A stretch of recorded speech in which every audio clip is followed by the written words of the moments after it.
Dr. Eric Kelly III and a host of phenomenal speakers from all around the globe for this 7-day virtual event that you don't want to miss.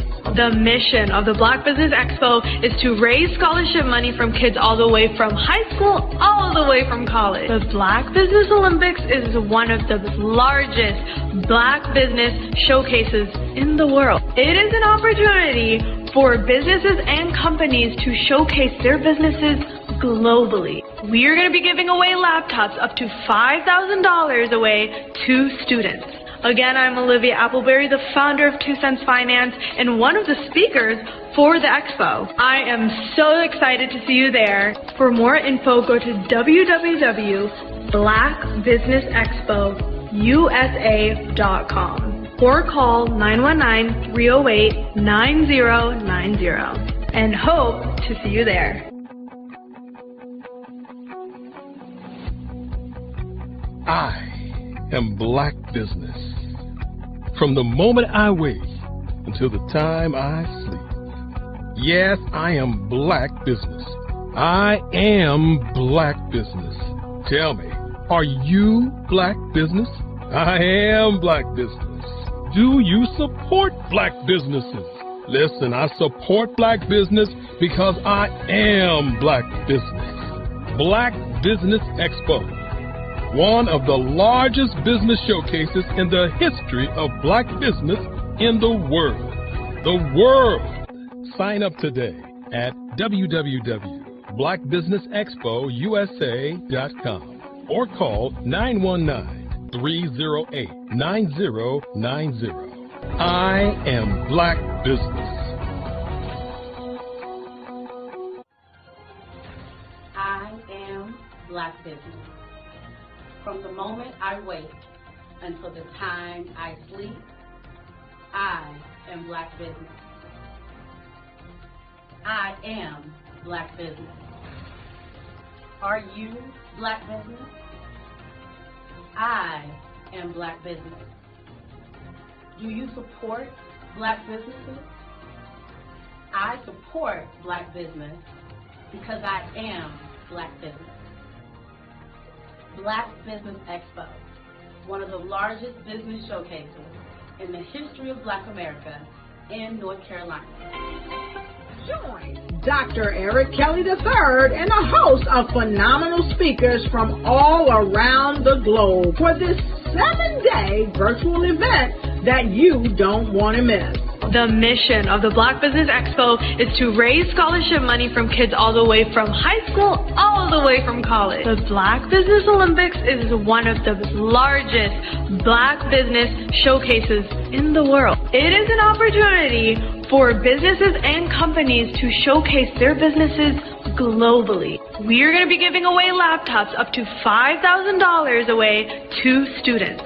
Again, I'm Olivia Appleberry, the founder of 2 Cents Finance and one of the speakers for the expo. I am so excited to see you there. For more info, go to www.blackbusinessexpousa.com or call 919-308-9090 and hope to see you there.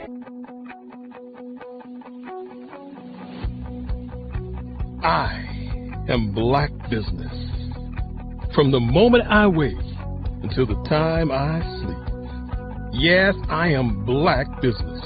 I am Black Business. Tell me, are you Black Business? Black Business Expo, one of the largest business showcases in the history of Black business in the world.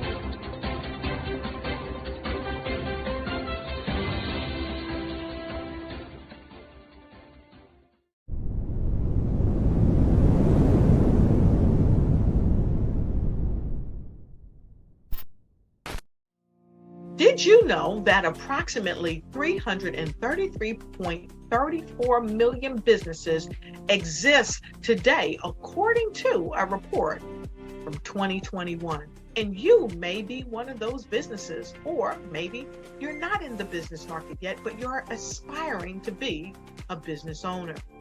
Well, guess what? You're in the right place at the right time. Because let's face it, everything is about timing and opportunity. Hi, my name is Dr. Lotus Richey, and I'm the CEO and founder of the Lotus Richey Coaching and Consulting LLC, along with the Lotus Richey Ignite Show.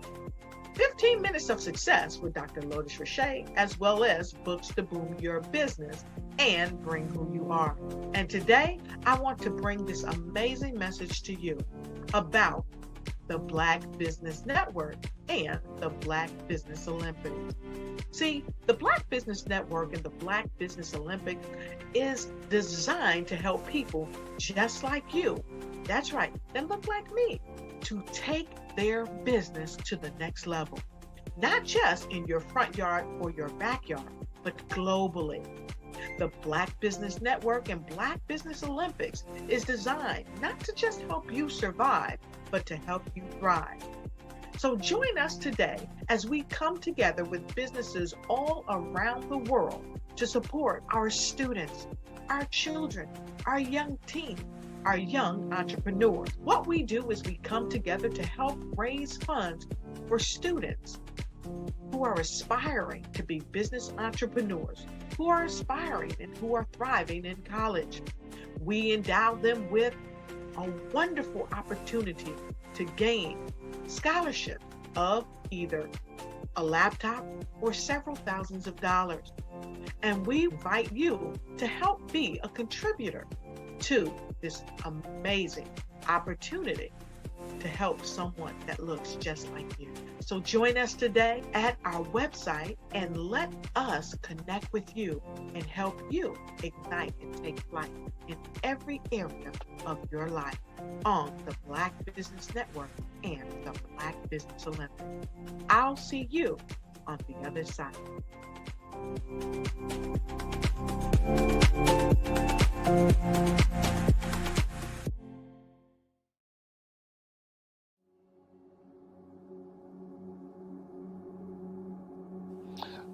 I was born and raised in southeastern West Virginia, the coal fields. My father was an AME minister.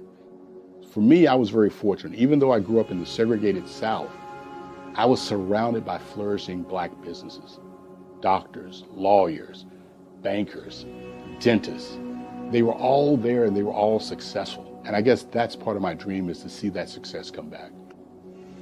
My name is Joseph Simmons, and I am the founder of the Center for Micro-Entrepreneurial Training.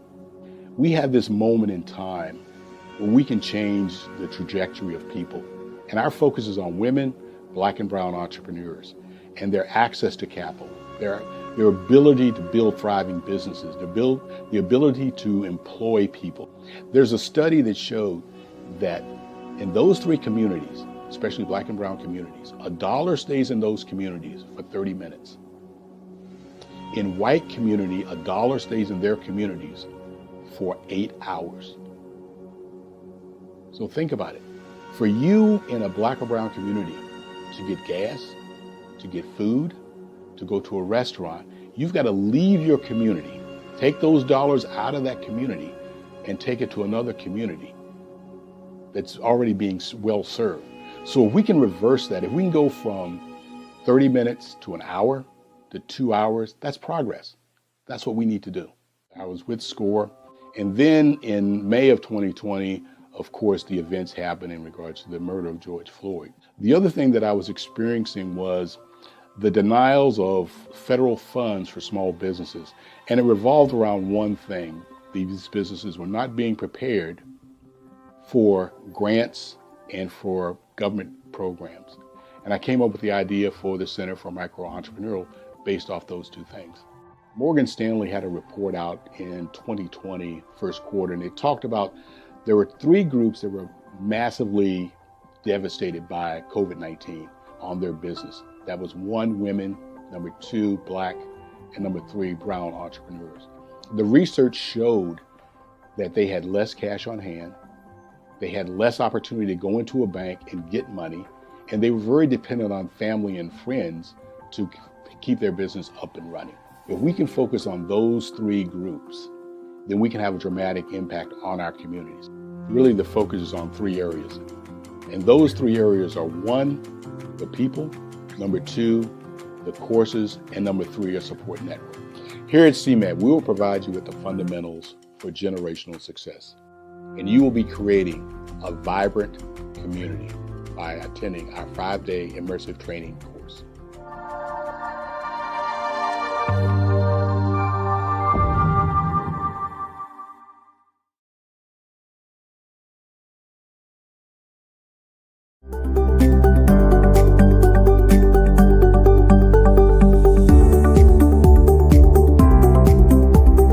My name is Katie Bennett, and I own Lexicon Presents Publishing.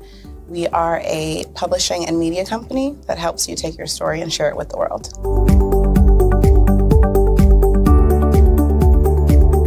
You know, for a while, I just had my family telling me to just hang it up, get over it, and I had no support. And it was in your program that I really understood the necessity for having that help, having that support.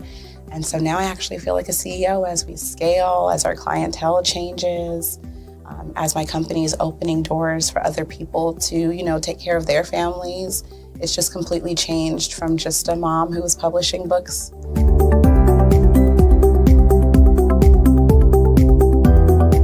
I was at a point where my job, although it was paying really well, wasn't enough.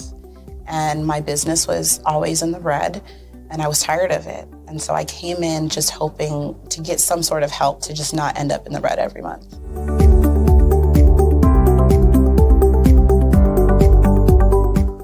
Ooh, wow. Okay, so there was one in particular, I cannot remember his name, but he asked me, he said, why are you in business? And I told him that I wanted to make a difference and I want to help my community. And he let me ramble on for a while. And then when I was done, he was like, okay, all of those things are great. They make you a humanitarian, not a business owner. And he was the one who told me, he's like, you have this great service and you're offering it at like a great value price. So to someone like myself, we don't know that we're going to get the value of what you're actually bringing. And so that gave me the confidence I needed to raise my price. It gave me the confidence to go after my actual client that I actually prefer to work with. And it really just changed everything for me. I don't think without him kind of giving me that push, I don't think I would have gotten to this point or position.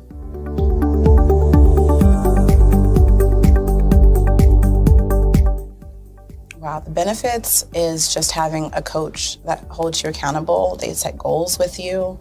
That's been my favorite part. She has amazing experience, and so she brings her strategies and her ideas, and she helped me narrow down, what services I actually wanted to offer, how I could actually continue to offer it, how many clients at one time could I have.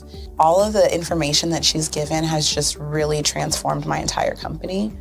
And so I know I would have never gotten to where I am today and having some of these partnerships that I'm, having now without her help.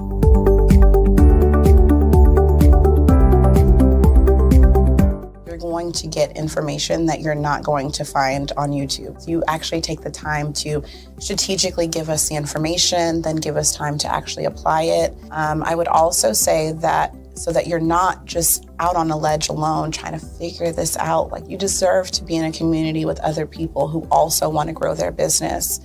And then finally, the biggest thing I think I took away from CMET was that I had a whole office in Longwood, I still do, and at the time I had not paid my business tax receipt. I didn't know that that was something you had to do. So that was like one of the first couple days of information, and I'm like, oh my gosh, let me go get that together right now. So I'm really glad that, CMET was there for myself, and, anybody else who has the opportunity, they need to do it.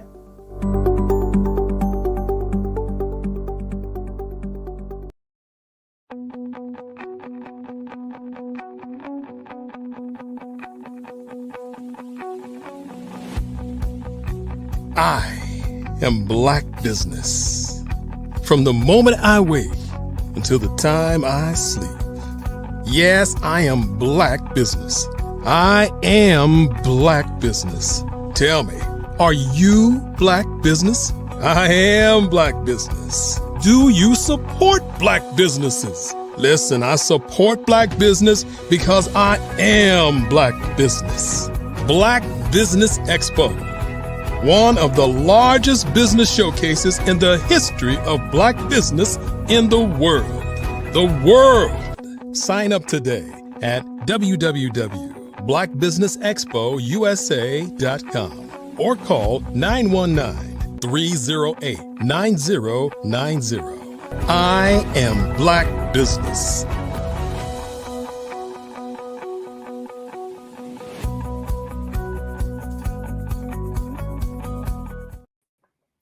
Good day, business owners, entrepreneurs, thought leaders, and corporations. Welcome to the Black Business Network. My name is Ravina Amos, and I am your business moderator for this session of the Black Business Network. The Black Business Network is a 24-hour business network showcasing Black businesses, business owners, entrepreneurs, and thought leaders worldwide. We have speakers from North Carolina, London, Singapore, Africa, Japan, and cities all over the United States. The Black Business Network is a global community sharing business knowledge to empower, inspire, and educate businesses about businesses. Today, we have Mr. Joseph Simmons, who will be doing a fireside chat with Ms. Leslie Gray. Joseph Simmons is the Executive Director of the Center for Micro Entrepreneur Training, brings decades of visionary leadership from his career with leading pharmaceutical companies, including Baxter, Johnson & Johnson, and Novartis. His passion includes entrepreneurship and commitment to empowering underrepresented presented communities, led by his established CMET in 2020. Under Joseph's guidance, the CMET has become a vital resource for women, Black and Brown entrepreneurs, providing them with the tools and training needed to achieve business ownership. Joseph's dedication to fostering entrepreneur success continue to drive transformative change, creating lasting opportunities and breaking down barriers for the next generation of leaders. I present to you the fireside chat with Ms. Leslie Gray and Mr. Joseph Simmons. Remember, genius is common, and I'll see you on the other side. Leslie. Joe, what's up, man? Well, first, let me just introduce Leslie Gray. Leslie Gray is the Managing Director of Executive Thought Partners. Mm-hmm. Executive Thought Partners, yes. LLC. I should have known that after 4 years, right? But Leslie, more importantly, is the Technical Director for CMET. And also, he has been a mentor. He's been a good listener. As entrepreneurs, we all need someone that we can talk to, and there's no judgment, there's no reverb. He just sits and listens and then, takes it all in and then gives you good direction. So, Leslie, thank you so much for taking time out of your busy day to do this fireside chat. Oh, I appreciate it. And an opportunity to sit and chat with you on this platform and for the sake of entrepreneurs is a great honor. So I'm going to lead the conversation. I'm going to ask you several questions, and hopefully through this question, we can have a back and forth like we normally do, but still, provide some insight to those entrepreneurs that are listening on this platform. It's a great thing. So what I'm going to do is just quickly read this little short bio here that I have in front of me. And I think it is kind of, forgive me for being repetitive, but I'm just going to read it here because I think it's important. The CMET story is this. The Center for Micro Entrepreneurial Training, or CMET, as affectionately known to us, is a nonprofit organization dedicated to empowering women, Black and Brown entrepreneurs through high-quality, comprehensive entrepreneurial training. CMET provides access to essential business knowledge, resources, and tools to help aspiring and current business owners develop sustainable and successful ventures. That's important. This inclusive approach bridges the gap in opportunities, enabling entrepreneurs to thrive and contribute to their communities. That is the story, that is the mission, and that is the motivation for everything that you do. So we're just going to give this audience a chance to get to know you a little bit, Joe, with these questions, right? Okay. All right. So So you're the founder and executive director of CMET, of course, but what I want you to share was what inspired you to start CMET, and just give us a little background on how it came about. Well, you know what? The genesis of CMET was May of 2020. I'll never forget. It was early in the morning. I'm an early riser, like most old guys, right? We all get up at like 5 o'clock in the morning because we can't sleep. And I was watching CNBC, and they were talking about the challenges of corporations not funding Black businesses after post, the killing of George Floyd. Mm-hmm. Now, couple that, Leslie, with I'm also a mentor at SCORE, and they had assigned me to do review of applications for PPP and EIDL, which was designed to help help entrepreneurs just to kind of get through COVID. Right. And so I'm listening to them talking about less than 11% of corporations had, given funds to businesses, grants to nonprofit organizations to really help overcome, the challenges of Black businesses. Right. And in the meantime, I'm looking at the applications, and over the weekend, I noticed that at least 6 out of the 10 applications I couldn't do anything with because they didn't have the basic thing. They didn't have a W-9. They weren't registered with SunBiz. And my background in sales just automatically kicked in. And I got out a yellow legal pad, and I just started writing, okay, this is the problem. Entrepreneurs are missing certain documents. How can I challenge that? And so I worked it out. And then I finally had a presentation to kind of put together. And I went back to SCORE because I felt, I'd been a SCORE volunteer for many years. Yeah. And I thought they would be accepting of the idea. Well, they turned the idea down just because they felt like it was a conflict of interest. They felt like they already had programs in place to address this. But I'm telling them that they're really not addressing the community that the need is there for. Right. So I had a connection with Operation Hope, and Operation Hope said, well, they had their program, but they would help me become a nonprofit. And so we got a letter of determination from IRS in November. Had my first cohort in March. And I'll never forget, Leslie, you being a very religious person and my father being a minister. I used to, drive him around because he had glaucoma. Yeah. And I was a chauffeur from age 16 to 18. And Leslie, we'd always go to these small churches in Southeast West Virginia coal fields. Right. And there'd be 6 people there, 8 people there. I'm a young man, teenager. I think I could do better than being in these small towns on a Saturday night. Right. But I always noticed a couple of things. Number one, my father's dedication that he would treat the 6 to 8 people in that church like there were 2,000 people in the church. He was prepared. He was committed. He did all the things that you'd want a minister to do. We wouldn't go back to my home until he visited the sick. He prayed with some of the parishioners. And here we are, fast forwarding to March of 2021. Leslie, I've got maybe 8 people, as I remember, in the cohort. Yeah. I'm up going, somewhere my father's laughing, going, see, here you are doing the same thing. But that's pretty much the genesis. And we started out with 8 days. And I think you and I had a conversation about that. And you said, Joe, that's a lot of time to be away from entrepreneurs. And so we had a conversation that I think it was at our favorite place, First Watch. Right. And you said, we kind of talked, we said, there are really 5 pillars to entrepreneurship: business planning, understanding financials, marketing, sales. We had put in HR in 21, but because of the status of the entrepreneurs we had coming through, HR really wasn't appropriate for them at that stage. And we dialed it back to 5 days. And then we changed it from being straight. We went to alternate days because you said, it's a lot of information, Joe, that you're giving, and give them a day to kind of take everything in, be able to implement or think about 2 or 3 things that they can implement. So Leslie, that's kind of the genesis of CMET, of where we started, the idea, and then the first cohort. Great. That's great feedback. And that's great history to kind of level set everybody about CMET.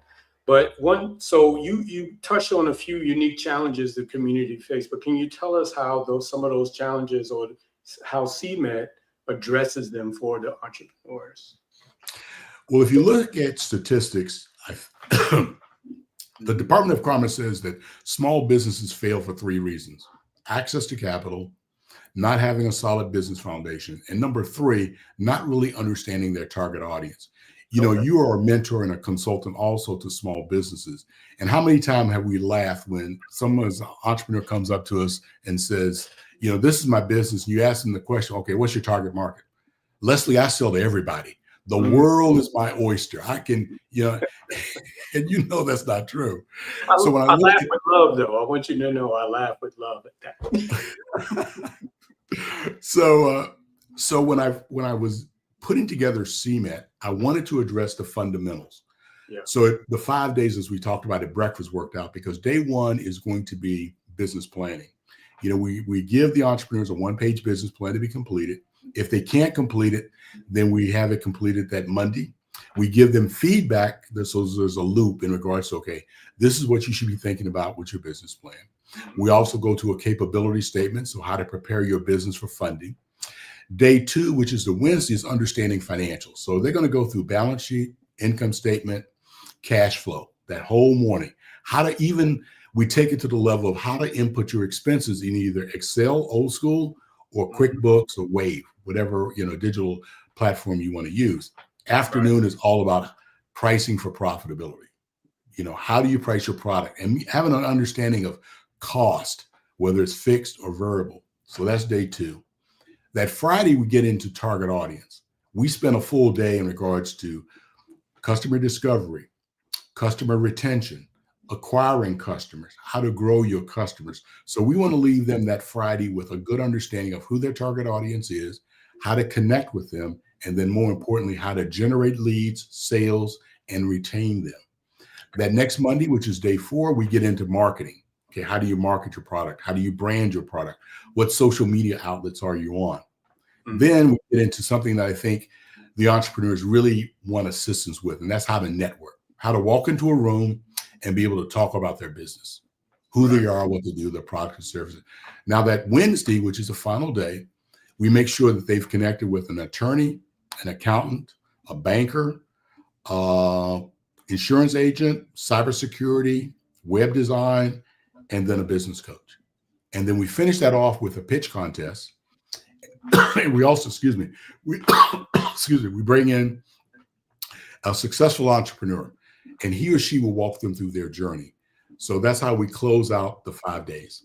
That's awesome. That's awesome. And all of that information gives them a nice foundation for advancing their business, for sure. But you know what's more important though, Leslie? And you know, you've assisted with some of the days. The environment that it creates when you're in a room of your peers, because you're all at the same stages. Yeah. Everyone there looks like you, right? So it gives the entrepreneurs a comfort level of, I can ask any question. It's safe. There's no, you know, there's no judgment. No judgment. Right. And then the other thing is the subject matter experts, which is anywhere from 12 to 15, all look like the entrepreneurs on the other side of the net, of the window. Yeah. So that's the other thing that kind of makes it very inclusive, but also very safe for them. And between you and all the subject matter experts, you offer your services. So you're going to give them time, any questions that they have. So, you know, when I look back at, you know, when I thought about what CMET was going to be, the vision that I had for it, I think we've reached that vision and we're now moving into other areas. Awesome. Awesome. So I want to touch on you a little bit. No, I'm not going to talk about me. Well, I'm going to jump back and forth between CMET and you, and hopefully all these things mixed together will give everybody a sense of who you are now. Now you have 35 years of managerial leadership experience across diverse industries, correct? Correct. So how has that shaped your approach to leadership and entrepreneurship? Well, I guess one of the things is when I look at the, you know, one of the sales leaders or leadership leaders that I followed was Jack Welch, who headed up GE. Yep. And Leslie, he talked about 5 things in leadership. Number 1, was exceed expectations. Number 2, execution. Number 3, making sure you surround yourself with people that are smarter than you. Number 4, make sure that you stay legal, stay between the white lines. And number 5, energy.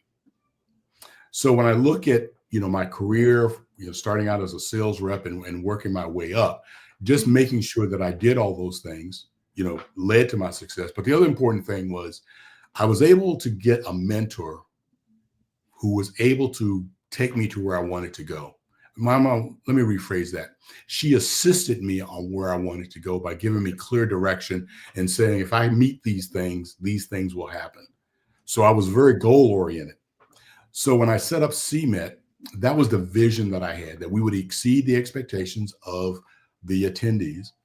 And I've always used this, you and I've talked about this, is that even though it's no charge, or for lack of a better term, free, it's not Dollar General, it's not the dollar store, it's Nordstrom's. The experience that the entrepreneurs go through over the 5-day is a high level experience.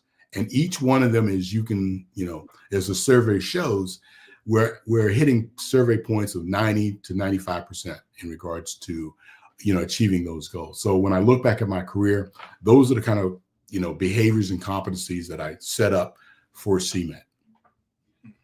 Nice, very nice. So again, I'm going to, ask you several questions. And that was great. I think that, we often joke about our season and our experience and stuff like that.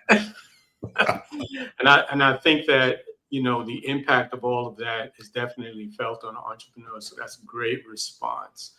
So a little bit of different question. We know that AI and technology is transforming the business landscape, and how, how are these tools transforming small businesses, and particularly those run by minority entrepreneurs?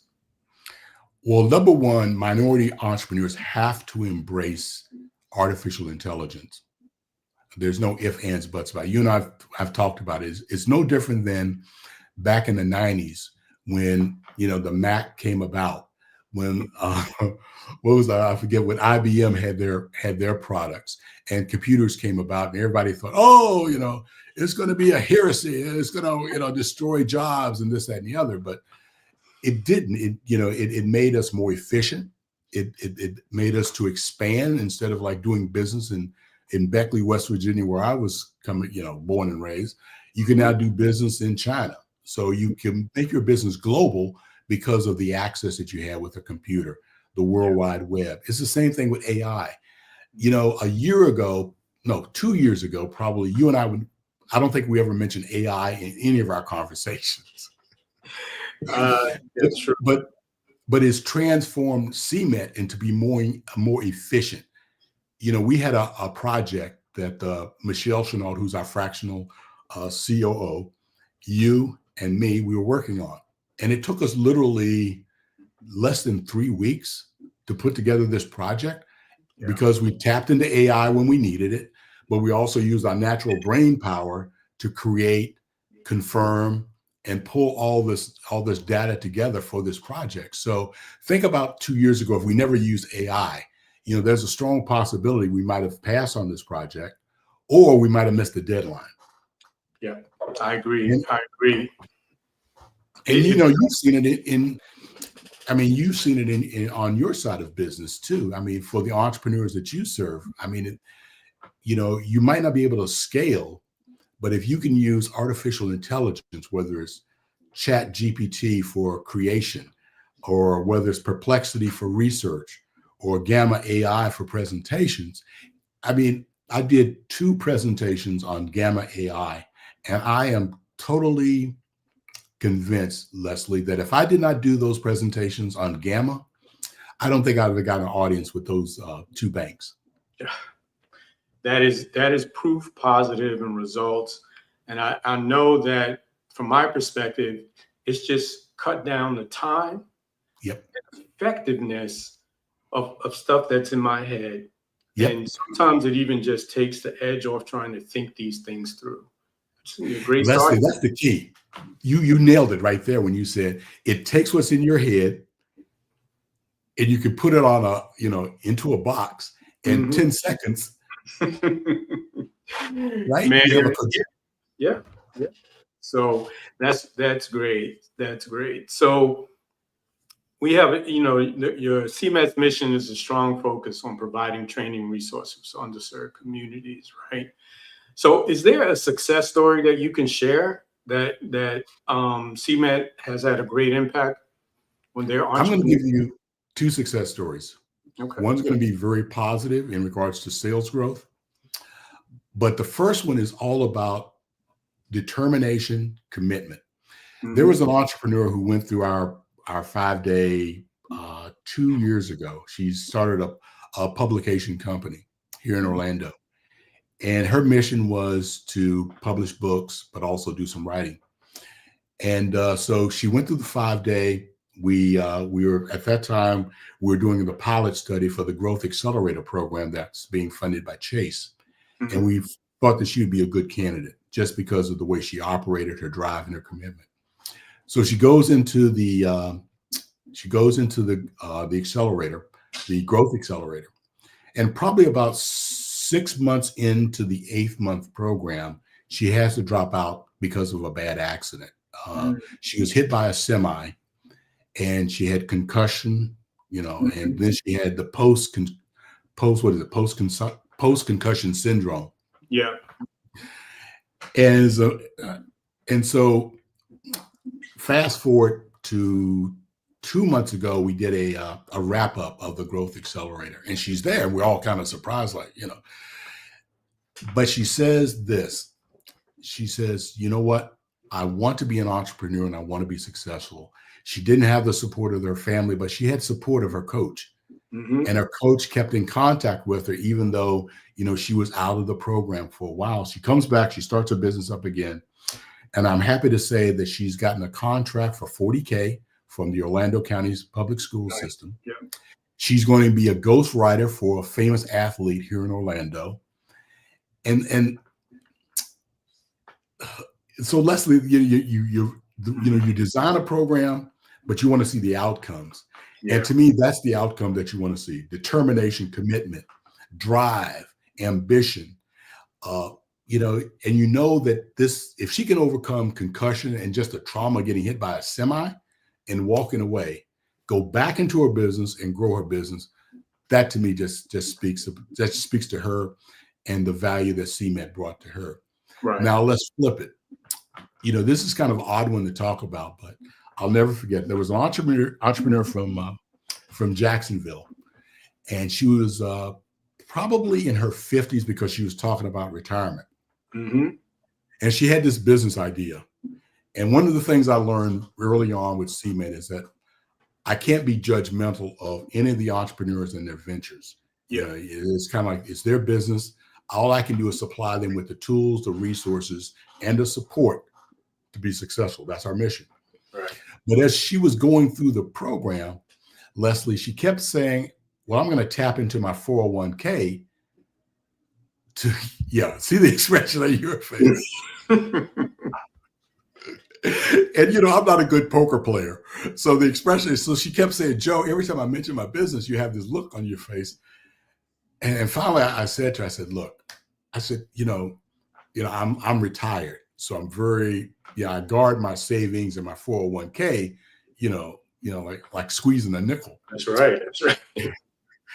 And I told her, I said, here's an alternative. Instead of you starting a business and you're taking kind of a gamble, why don't we talk about entrepreneurship through acquisition? And she's like, well, what is that? She had no idea what it was. I said, well, I'm going to set you up with a business broker, and that business broker will walk you through, buying a business, what business is a best fit for you, this and that. A year, probably in the summer, I got a call from her, and she had connected with the business broker, and she now owns a business, and it's a $2 million business that she bought. And again, she did the business broker talked to her, and there's a program. If you use your 401k, there's tax benefits to reimburse. But she said, Joe, I want to thank you and the organization for really challenging me on the decision that I was going to make. Because she said, if I would have went out of bankrupt, if the business had went bankrupt, here I am broke and 55 years old. She says, I would not have had enough time, to make up for that lost money. So those are the two stories that to me, shows what CMED is all about. No, that's right. And you did mention entrepreneurship through acquisition. And for everybody, for us, it's a relatively new initiative that we're launching along with the other programs. Can you give the audience a description or the concept of the program? And while you're doing that, why do you think this program is going to be significant and a game changer for entrepreneurs? We as a people, and I apologize, Leslie, about that video. No, it's good. And ladies and gentlemen in the audience, that's an inside joke between Leslie and I. But one of the things I talked about is the wealth gap. A dollar stays in our community for less than 30 minutes, in the white community for 8 hours. But here's the time warp that we're faced with. My generation, if I look back in the mid 60s, that dollar ratio to a white community has not changed. Right. So here we are 50 years down the road, 15 cents to $1 still exists. Yeah. So how do we change that number? Well, we can start, you can start your own business. You've got an idea, you go out and you start it. But now we're in this pocket where baby boomers are retiring. Mm-hmm. Their kids don't want to take over their business. There's no succession plan. Mm-hmm. This represents, Leslie, $10 trillion in market value. Yeah. Think about it, $10 trillion. We're 13% of the population. If we can get 13% of that 10 trillion, think about how that moves that wealth gap, and It closes it a lot. Because here's what you gain when you buy a business.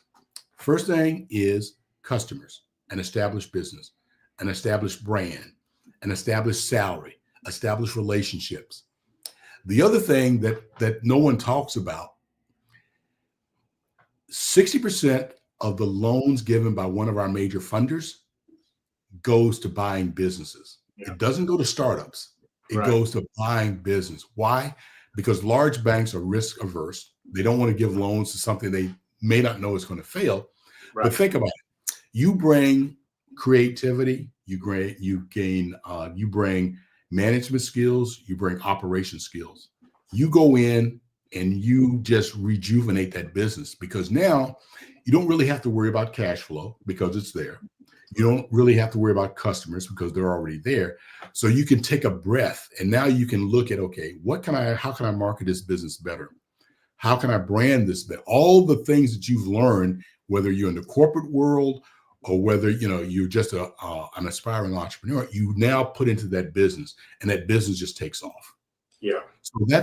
So entrepreneurship through acquisition is something that I think can be a game changer for us as a people. If we have the opportunity to go and buy businesses, now we have the opportunity to close the wealth gap. Because, for example, there was a tow truck business for sale in Orlando this summer, and it was doing $8 million, and the owner's salary was $350,000. Now, how many of us, and Leslie, the thing was, it was owner financed. So you didn't have to go to the bank. He was going to, pay for it. So that shows you the potential of that. Is something that if we can. So I'm kind of rambling here, but we've tried it now in 3 locations, and we're going to do the 4th in March here in Orlando at NEC. Yeah. But I feel that it's a great opportunity, especially for those of us that feel like I'm gonna hit a glass ceiling, or some of us that have the entrepreneurial spirit, but we don't want to take risks, either because of our wives, our husbands, or whatever. We don't want to take the risk. You can't afford to make a mistake sometimes. Your own financial condition may not allow you to make a mistake. So it's a big risk, but there's also that big reward. And your story just kind of taught you that. And you know what's funny? I listened to a podcast called it's by Cody Sanchez, And that's her next franchise. And I'm going and always go back to Reginald Lewis. Why should white guys have all the fun? Right. That's a good line. I like that. You know, I mean, we always let other people have fun with business, and it's in most of it because lack of awareness. Right. You know, when I first started the workshop, I did some research, and I would just ask when I was at an event, I would ask entrepreneurs, "Hey, have you thought about buying a business?" And they were like, "I didn't know I could do that." Yeah, that is a surprise to me too. I mean, when I first came out from corporate America, that was one of the first things I thought about, either franchise or, buying an existing business, and the barriers to entry, like landscaping, or like you said, right? What are those things that even with my skill set, I can run the business, but I can still get the people who can operate the business on a daily basis. Or even businesses like owner absentee, like a laundromat, right? Car wash, and those things. Even something like a vending machine, those are on the table. Leslie, you're saying everything she said in the podcast. Yeah. Everything that you've talked about, she wants to start business. She wants to acquire those businesses. The other thing, and going back to Reginald Lewis, large equity companies are now buying lawn service, plumbers, high volume air conditioning. Why? Because they can now take them individually, scale them up, bring in an operational person, and it's cash. It's cash. So I'm glad you shared that, because one of the things that we touched on through this story is, for lack of a better word, errors or mistakes, right? So can you explain or can you share what you believe is the most common mistakes that you see new business owners make? Leslie, it still goes back to, for the entrepreneurs that we see coming through CMET, which is almost 300 now, target audience. And in the video, Katie said it best. There's a difference between being a humanitarian and an entrepreneur. Yeah. You and I were standing at the one of the other platforms, ladies and gentlemen, that we work through is business academies, and we were doing a business academy at Lift Orlando in West Lakes, and you and I were listening to their businesses, and you kind of whispered over. You said, Joe, their target audience can't afford their products. Yeah, I remember that. I do remember that. So you can be a humanitarian and support a nonprofit and donate to a nonprofit. Yeah. You can't really be a humanitarian when it comes to your business. You have to fine tune your target audience. I'll give you an example. The Winter Park Business Academy that we were doing, we're going through the workshop on target audience, and one of the gentlemen said, my target audience from 30K to 60K. And I stopped him right there. And I said, do you know that poverty level hovers around 30K? And I said, if you've got a family with 2 kids, 60K is not, you don't have any liquid income. Right. There's no disposable income for people to go and say, I'm going to buy your service. Yeah. So you have to rethink your target audience. Number one, can they afford it? Number one is there a need for your product? And number 2, can they afford it? Right. I agree that, for me, I think that strategy and planning are key. Yeah. And, but in that, marketing, sales, target audience are the key contributors to cash flow, right? Without cash flow, you're working for free. That's awesome. So you mentioned, but Leslie, stop for a minute. Sure. That's one of the things, ladies and gentlemen, that Leslie has helped me with in regards to strategy, especially when it comes to marketing of CMET and how we market it and how we put together that chain, for lack of a better term, in MIA, our friend right now, to make sure that, we don't over communicate, as you taught me, in regards to, what is the cadence of information? Yeah. What's the cadence in regards to, putting it for a program? Is it 6 weeks, 8 weeks? What do you say? What do you put together? All that. So you've been very good with the strategy of okay, when it comes to promotion and marketing of a product or of CMET. So those are the things that, we had discussions about and you implemented for us. Yeah, I mean, and that's another thing is, right, your business model, right? Is planning is one thing, but your business model revolves around how I make money, how do I keep making money, and things of that nature. So, but I don't want to forget, you mentioned Lift Orlando, you mentioned Winter Park Business Academy. How do you view partnerships with other organizations as you serve these micro entrepreneurs? 24 was a breakthrough year for us. As you know, you've been part of our board meetings. Mm-hmm. In that 40% of our revenue came from outside sources other than funders. So the partnerships with Lift Orlando, the partnership with Winter Park Business Academy has really opened up a new revenue stream because it gives a municipality or city or organization options. They can put together their own entrepreneurial program because the beauty of CMET 5-day is I've got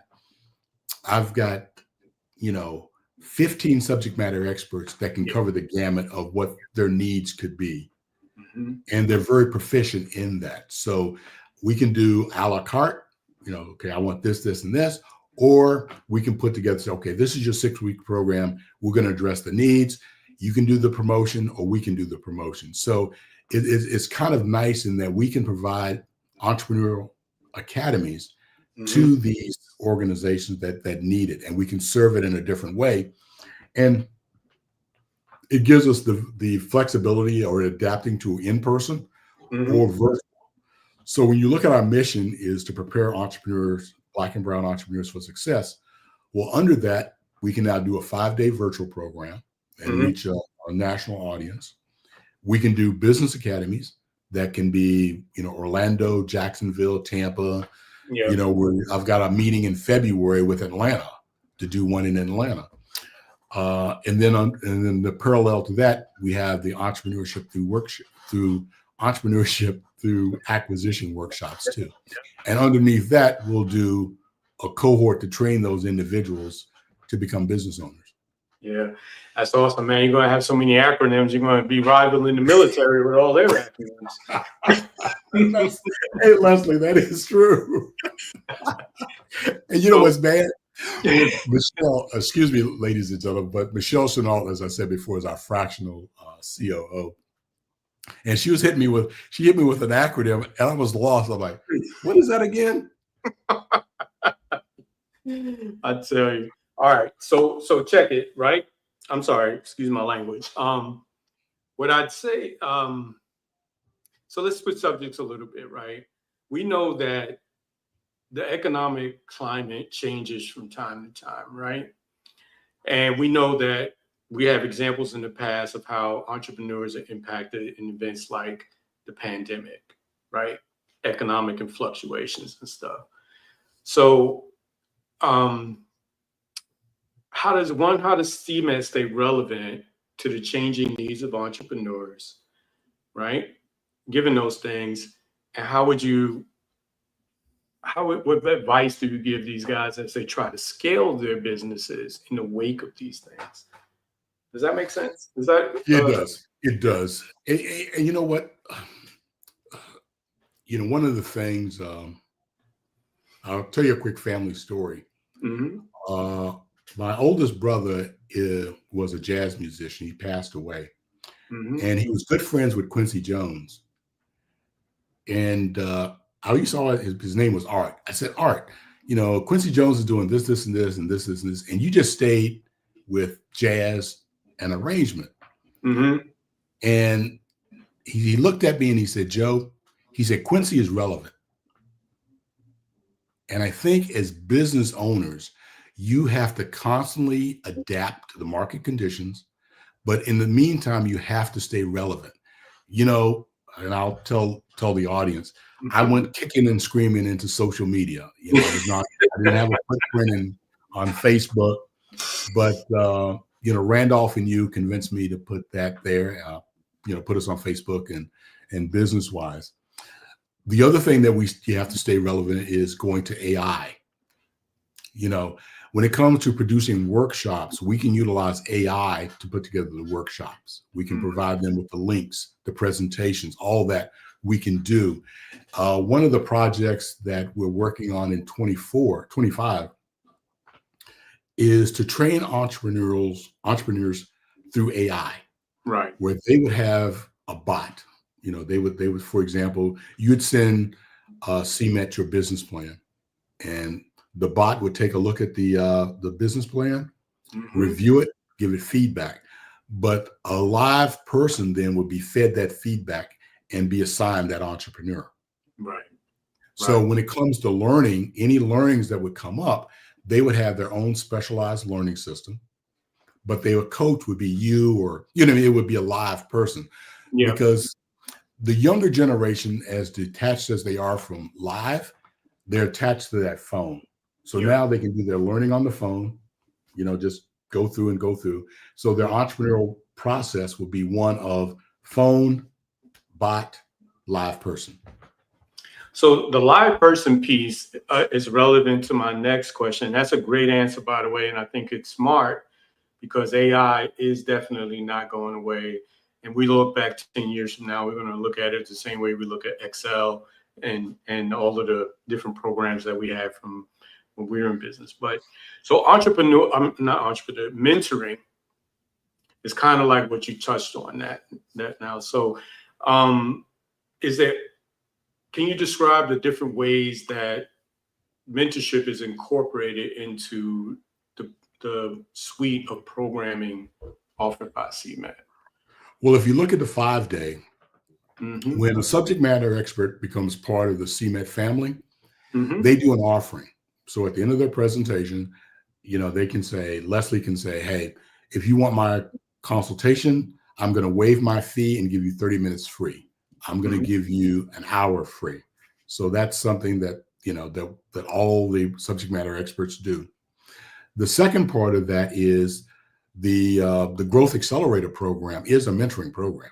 It's 2 hours because it's funded by an outside source. You get 2 hours with a subject matter expert, and that is your personal coach that's with you for 8 months.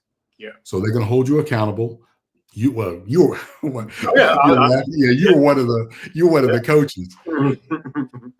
So we've got that. So now you've got mentoring, you've got coaching, and what I like about, you know, the mentoring and coaching, because all the entrepreneurs have gone through the 5-day. Yeah. So they've had some touch points with the mentors, because all the mentors are subject matter experts. Right. So the beauty is they're not starting from scratch, right? You know their business plan. You've interacted with them for 2 hours. So you don't have to go through that awkwardness of who I am, what I'm doing, this, that, and the other. You've got a good feel for them. And it makes the process a little bit quicker in regards to receiving information and accountability. Yeah. Awesome. I agree.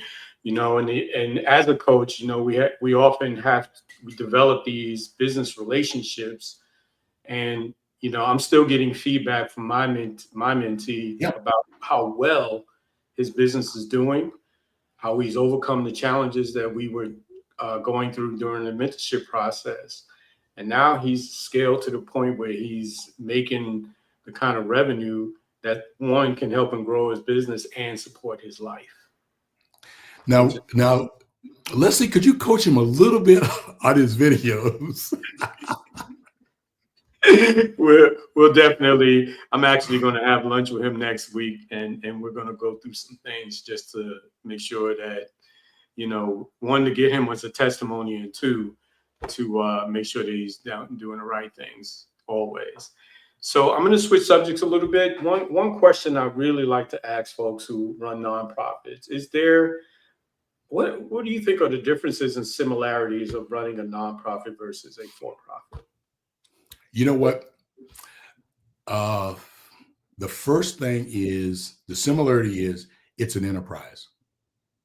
And I went into it not thinking it was an enterprise, but I pivoted very quickly. This is an enterprise. It needs funding. And the third thing is, you have to be able to show your outcomes. Yeah. And I guess that's one of the things, because I have a pharmaceutical background, doctors would always ask for outcomes. How much is it going to lower the blood pressure? What's it going to do for the, your count, your blood count? So I was used to that. And, that whole thing of that. The other thing that's different than corporate is, man, you're the face. You are, you're James Brown. You're out there by yourself, and you've got to sell. You've got to sell the program. You've got to have a story to tell. You've got to be able to gain people's attention. You've got to be able to tap into their wants and needs, and what are their pleasure points and what are their pain points. And you've got to quickly identify who's with you and who's not with you, and be able to move on. Yeah. The other thing is also, when it comes to a board, when you work in a corporation, you work for a Fortune 500 company. So, there's a power component. Mm-hmm. If you report to me, if I report to you, and you say, Joe, I need this by such and such, the power component says it's going to be done by such and such. Yep. When you have volunteers, it doesn't work that way. It just doesn't work that way. No, and you rarely have to find, and I've been very fortunate in that I found people that share the same vision. They want to see our community grow and prosper, and they give up their time, and they're very participatory in CMET. Yeah. Sometimes too much, but enough that. That's funny. Yeah. Well, there's certain personalities for running organizations at a high level, right? We both know there's many entrepreneurs out there, and they're doing their thing, but sometimes they're a little, are we in trouble? Are we getting the hook? Not at all. Not at all. Mm-hmm. Shall I keep going, or? No, I think we are going to close it. Thank you so much, Mr. Leslie Gray and Mr. Joseph Simmons, for all your information. And thank you so much once again for taking time out to share with the people here and to share with all of us. Your information is invaluable, and please continue to do what you do. Thank you very much. Appreciate you. Remember, genius is coming, and I'll see you on the other side. Amen. Amen. The Black Business Expo mission is to raise funds for high school seniors going to college or K-12 entrepreneurs. This expo is a fundraiser for students. You may go to www.blackbusinessexpo.com to donate to the scholarship fund, or use the Cash App that's on your screen below, $BBX USA. Our goal is to give laptops and up to $500 to 10 students. Students can register online with www.blackbusinessexpousa.com. Remember, every dollar counts. So we want to remind you to donate to the scholarship fund. We also want to take this time to thank the Black Business Expo sponsors. That's NC100, Sway Soul, Carolina, Virginia Minority Supplier Development Council, Step Management, the Margie McLean Foundation, Genius is Common, Executive Women's Success Institute, The Quality Coach Company, Superwoman Business Services, Creative Force Studios, Lee Entertainment, Artistic App Design, Banks Firm, and the Black Business Expo USA. Thank you for joining us. Remember, genius is common, and I'll see you on the other side.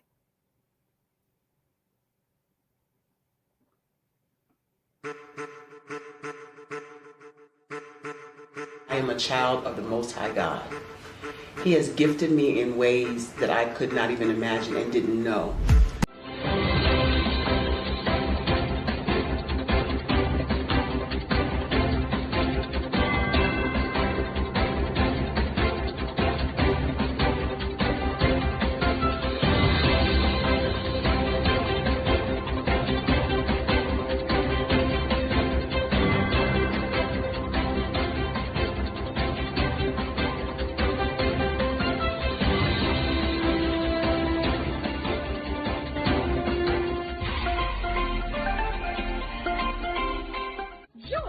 Dr. Eric Kelly III and a host of phenomenal speakers from all around the globe for this 7-day virtual event that you don't want to miss. The mission of the Black Business Expo is to raise scholarship money from kids all the way from high school, all the way from college. The Black Business Olympics is one of the largest Black business showcases in the world. It is an opportunity for businesses and companies to showcase their businesses globally. We are going to be giving away laptops up to $5,000 away to students.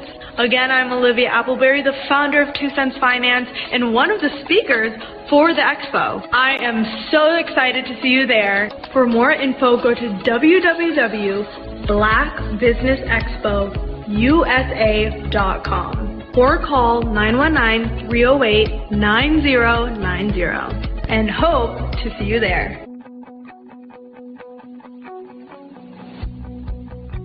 I am Black Business. From the moment I wake until the time I sleep. Yes, I am Black Business. I am Black Business. Tell me, are you Black Business? I am Black Business. Do you support Black businesses? Listen, I support Black business because I am Black Business. Black Business Expo, one of the largest business showcases in the history of Black business in the world. The world! Sign up today at www.blackbusinessexpousa.com or call 919-308-9090. I am Black Business. I am Black Business. From the moment I wake until the time I sleep, I am Black Business. I am Black Business. Are you Black Business? I am Black Business. Do you support Black businesses? I support Black business because I am Black Business. Black Business Expo, one of the largest business showcases in the history of Black America in North Carolina. Join Dr. Eric Kelly III and a host of phenomenal speakers from all around the globe for this 7-day virtual event that you don't want to miss. The mission of the Black Business Expo is to raise scholarship money from kids all the way from high school, all the way from college. The Black Business Olympics is one of the largest Black business showcases in the world. It is an opportunity for businesses and companies to showcase their businesses globally. We are going to be giving away laptops up to $5,000 away to students. Again, I'm Olivia Appleberry, the founder of 2 Cents Finance and one of the speakers for the expo. I am so excited to see you there. For more info, go to www.blackbusinessexpousa.com or call 919-308-9090 and hope to see you there.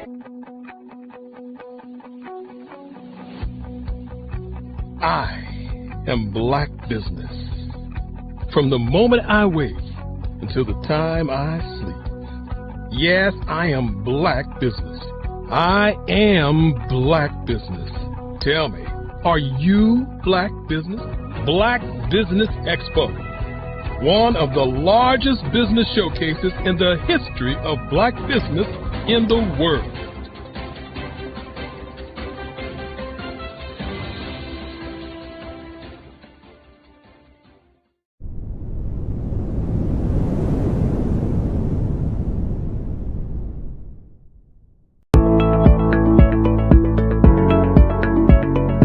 Prepare for what's coming and dominate in economic winter. Stand strong and thrive by showcasing your great products and services globally through the Black Business Network and Black Business Olympics. The Black Business Network has showcased over 2,000 companies with over $7 billion in sales each year.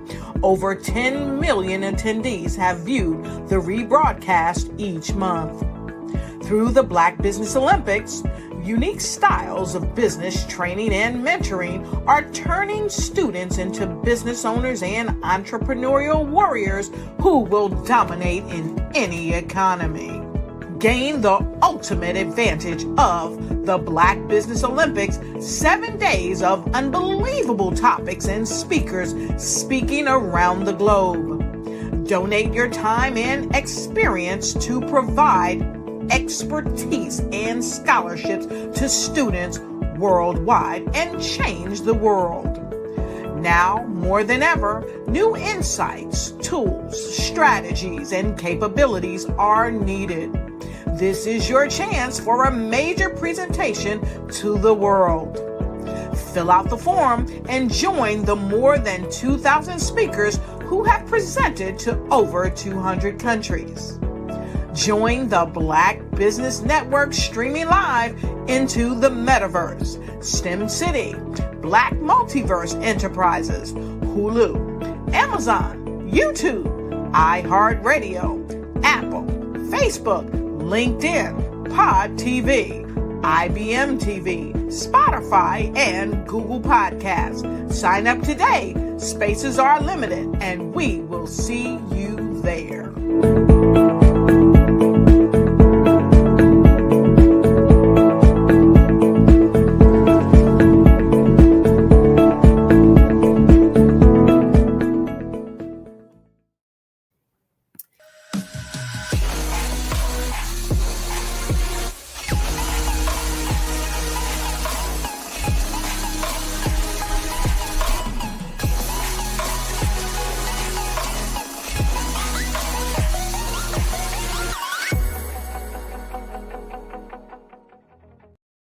The Black Business Expo's mission is to raise funds for high school seniors going to college or K-12 entrepreneurs. This expo is a fundraiser for students. Please, you may go to www.blackbusinessexpousa.com to donate to the scholarship fund or use the Cash App at $BBXUSA. Our goal is to give laptops and up to $5,000 to 10 students. Students can register online at www.blackbusinessexpousa.com. Every dollar counts. Please donate to the Black Business Expo USA Scholarship Fund.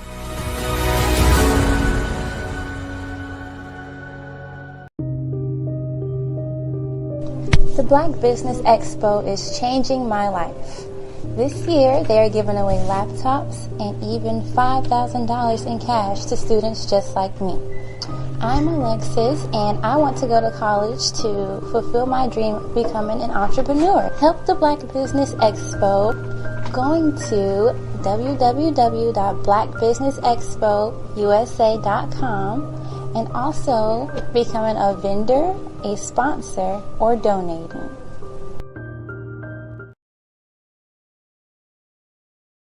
Hello, I am Dr. Eric Kelly III, the visionary strategist and founder of the Black Business Olympics. I invite you to showcase your Black-owned businesses on the Black Business Network global stage. The Black Business Olympics is a global Black Business Network platform that propels Black-owned businesses into the international spotlight. By showcasing your business on the Black Business Olympics platform, you can reach a worldwide audience of potential customers, partners, and investors. You can also establish yourself as a thought leader, an expert in your field, attract lucrative partnerships, and more speaking engagements. In addition, the Black Business Olympics platform provides a valuable opportunity to connect and collaborate with like-minded entrepreneurs and business professionals from around the world. This can lead to new business opportunities, ideas, and relationships. Finally, by sharing your story and expertise on the Black Business Olympics platform, you can inspire and empower others. This is a powerful way to make a positive impact on the world and leave a lasting legacy. If you are a Black-owned business owner, I encourage you to seize the opportunity to showcase your business on the Black Business Olympics platform. It is a once-in-a-lifetime opportunity to make an indelible mark on the world. Be one of the 1,000 visionary entrepreneurs who are changing students' lives, shaping industries, and leaving an unforgettable legacy for their families. Unleash your voice on our global stage and watch your business thrive. Black Business Olympics is one of the largest Black business showcases in the history of Black business in the world. Yes, the entire world. Just give me a call today at 919-308-9090.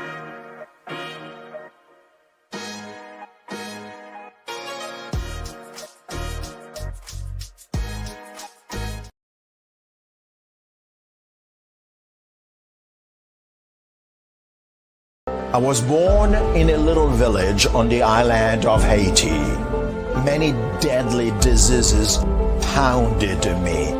It is as if they were on a mission to end my existence on this earth. I refused to give up. In 1983, I left Haiti and came to the United States of America. And I came with $5, 2 shirts. I didn't speak any English. I came to Atlanta. I got a job. I was a doorman. I was a doorman with a dream. What I used to do, I used to come on stage. I'd rehearse this moment that I'm standing in front of you. That's the power of a dream. Maybe today is the day you begin acting as if you already have it. And then step out with full force. Take a risk. No condition is permanent. Don't let your situation distract you. You are chosen. You are called. You are born for a purpose in this life.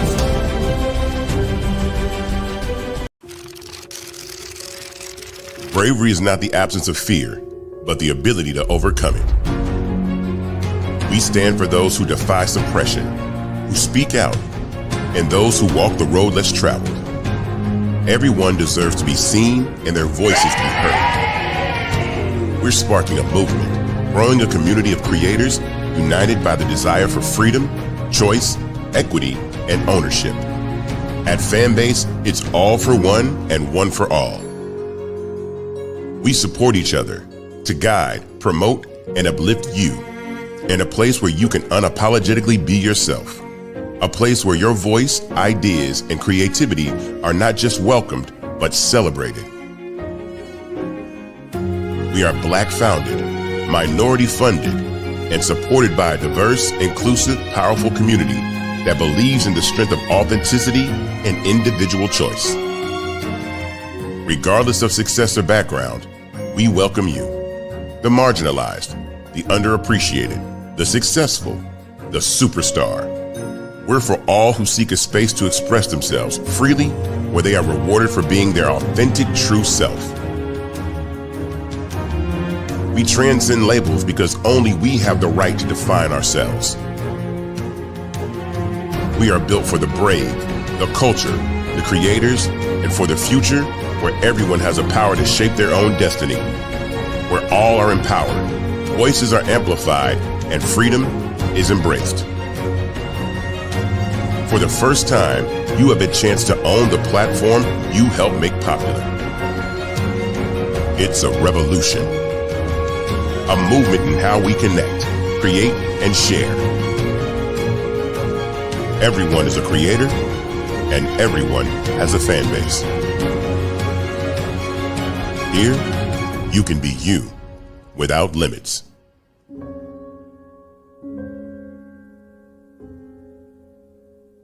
Absolutely. So our coaching program help people that have the lack of time, that lack strategies, and lack the confidence to go after their dream life. So we help them implement tools. We help them implement lack of finances or the education behind finances. But it wasn't until I lost my firstborn, my only son, that life changed for me. And where I was going after it all, living the corporate life, hit my 6-figure income and living in my dream house with my dream man, driving my dream car. Wow. I nearly lost it all. Wow. When I lost my son. And so I realized it only takes one financial catastrophe that can change your entire life. That's what made me start All New Beginnings. Because no matter what's going on in life, there's a new beginning. And because of that, we develop a program called Wise Minded. My little slogan is, don't just dream it, let's live it. If they want to connect with you or work with you, what is the best ways for them to be able to do that? Well, for my social media guru, you can connect with me on every single social media platform as Tanya T. Miles.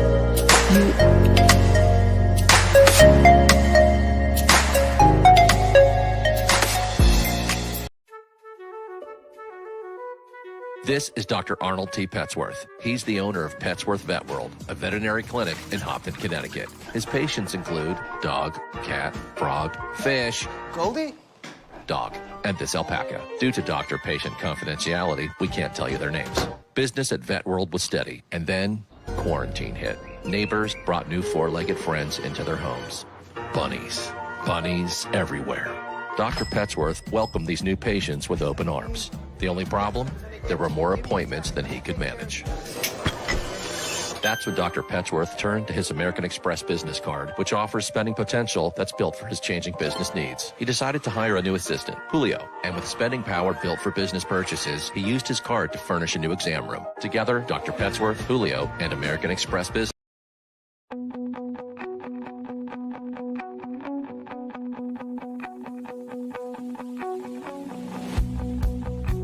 I am Black Business. From the moment I wake until the time I sleep. Yes, I am Black Business. I am Black Business. Tell me, are you Black Business? I am Black Business. Do you support Black businesses? Listen, I support Black business because I am Black Business. Black Business Expo, one of the largest business showcases in the history of Black business in the world. The world! Sign up today at www.blackbusinessexpousa.com or call 919-308-9090. I am Black Business.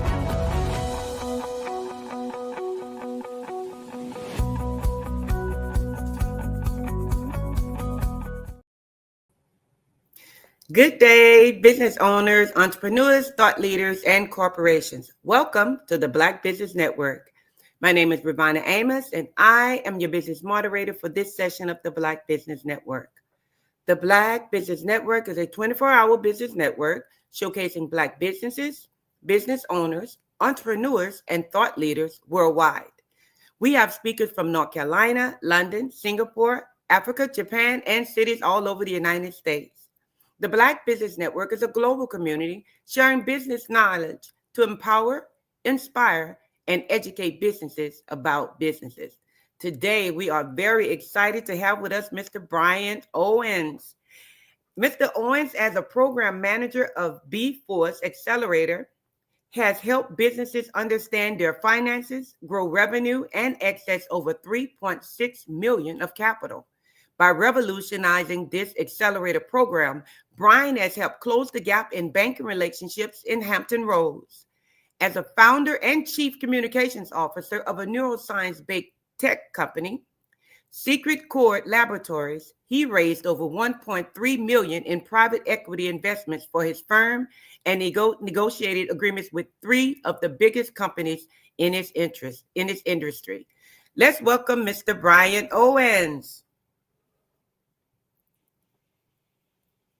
Hey. Hello. Welcome. Thank you for having me on. I'm excited to be here today. It is our pleasure. I am excited to get started. You have some wonderful information vital information that we really need to know. So we're going to jump right in here. What are the common misconceptions about accessing capital that we make? So some of the common misconceptions when it comes to accessing capital is having a good idea.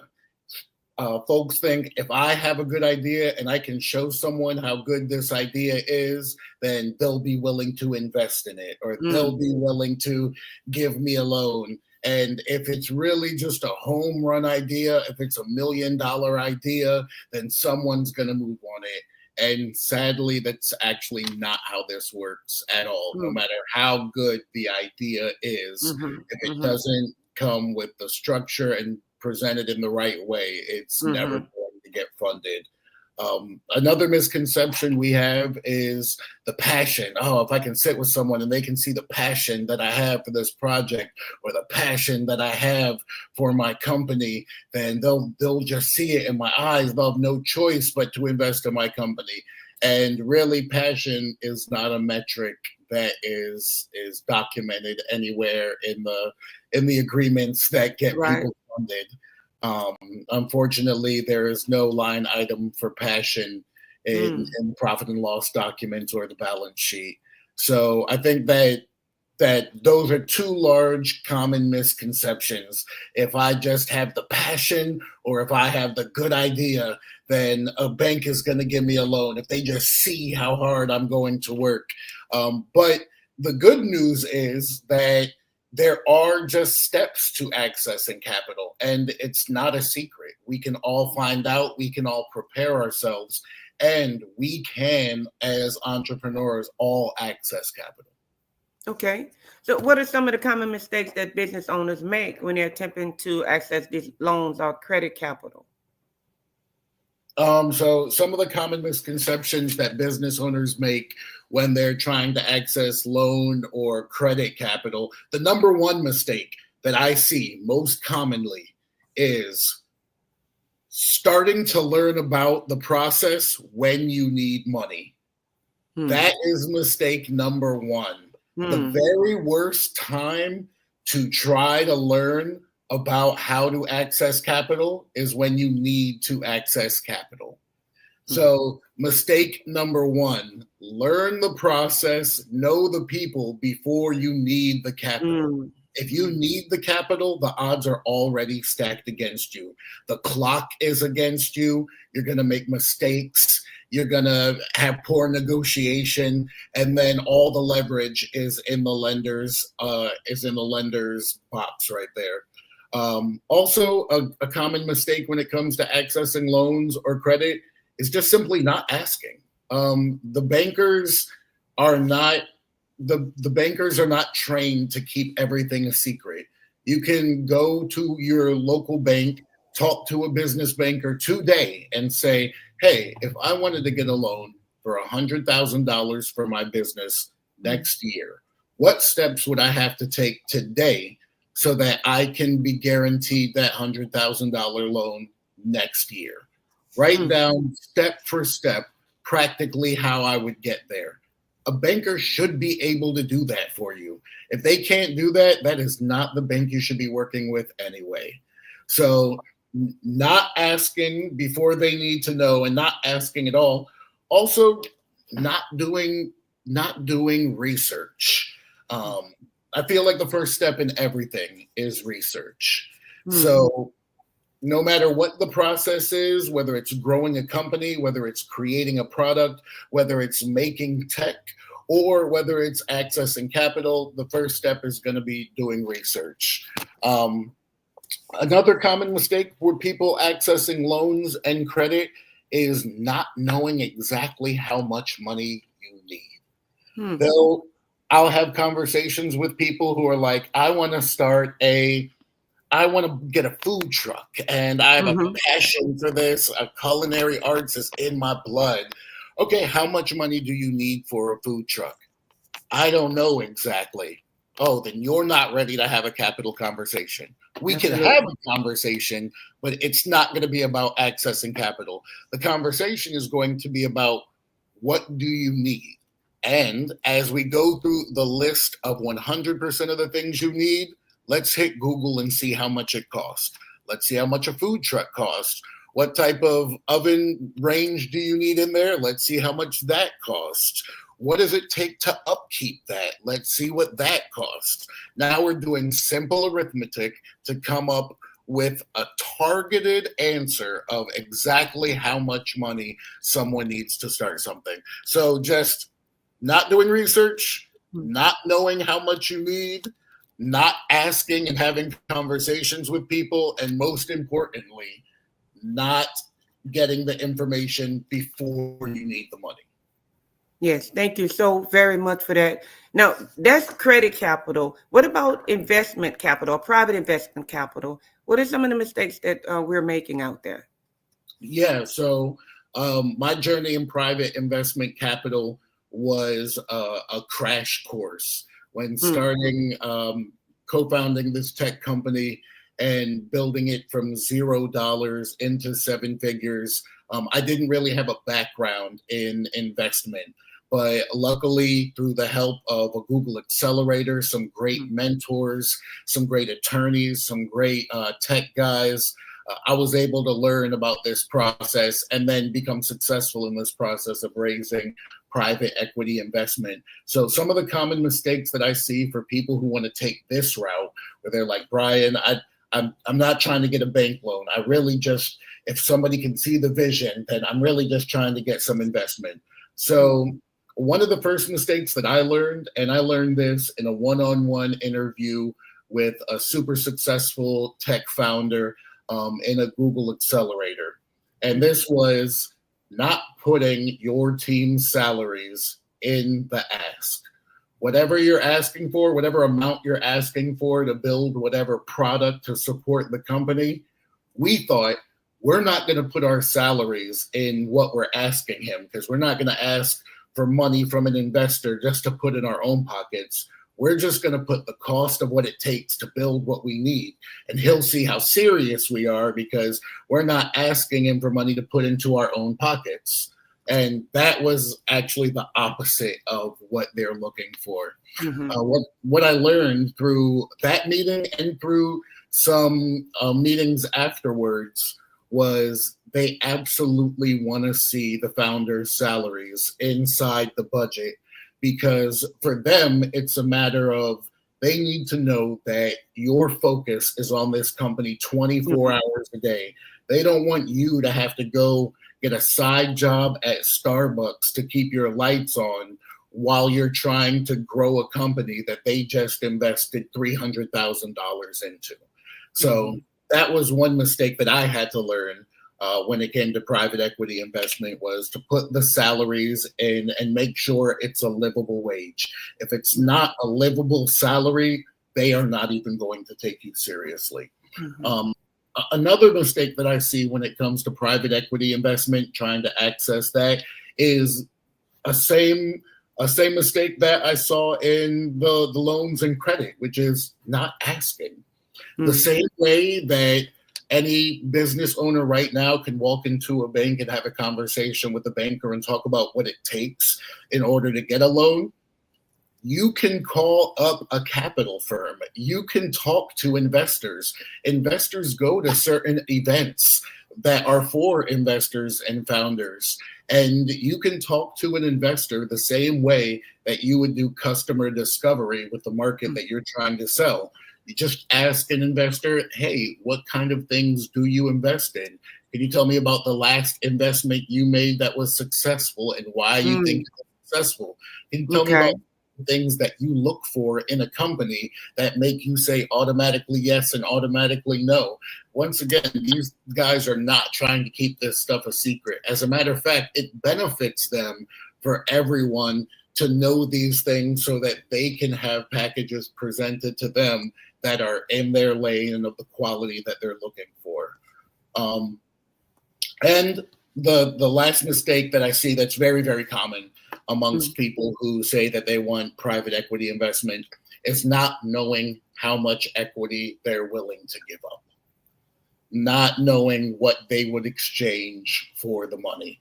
Private equity investment is much different than loans and credit because you are giving a part of your company away forever to somebody who is purchasing that.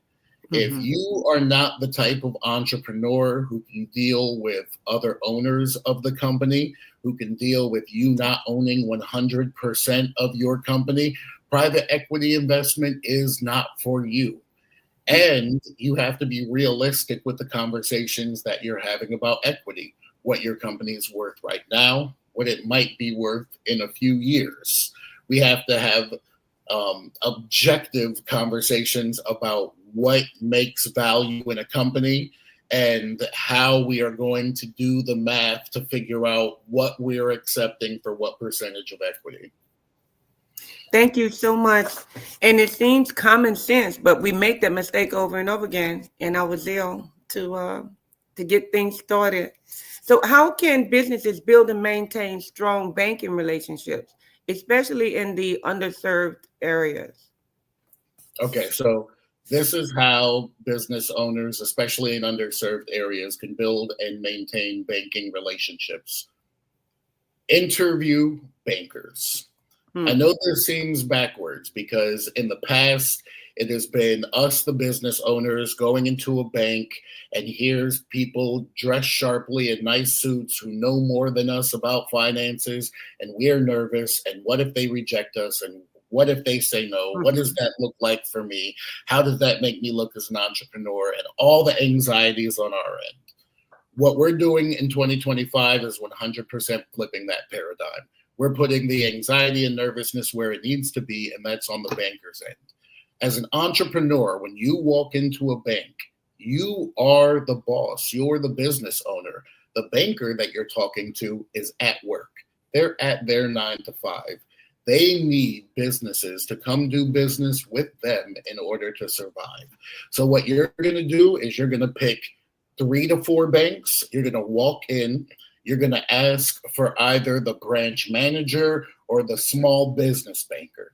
And you are going to interview all 3 or 4 of those business bankers so that you can find the one who's of high enough quality to work with you and your business. You're not going to be worried about being rejected by a bank. You are going to be rejecting most of the banks and then accepting the banker that's best for you. Some things you want to say in this interview is you want to talk to this banker about if they've worked with other businesses in your industry. Say you have a t-shirt company. Have you ever worked with any other businesses in the fashion industry? What type of problems were you able to help them with? What type of problems did they have that the bank had products for that were solutions? If you're somebody who needs to talk face-to-face, you have to ask them, hey, can we meet face-to-face once a quarter to talk about business strategy? A good banker should be doing more than just taking your money and offering loans. A good banker should be having conversations with you about their business. If you're a business owner, a business banker likely has lots of people that they've done business with who own businesses. So you should be asking them about that. You should be asking, hey, do you know somebody who can help me find a good attorney? Do you happen to know any good CPAs? I need insurance for this business. Do you know anybody who you've worked with who has integrity in this insurance? You should be using your banker as a free business consultant. And the way that you do that is by interviewing 3 or 4 bankers and only keeping 1 or 2, keeping the best that work for you. Thank you so much. And I hope our viewers are taking notes. Like, guys, go grab a pencil and a pen. This is some valuable information that you should have. Tell us, how can a business with no proven track record make themselves attractive to investors? Okay, so this is a good one. How can a business with no proven track record make themselves attractive to investors? So there are more ways to show that your company is valuable outside of having a track record of making a lot of money.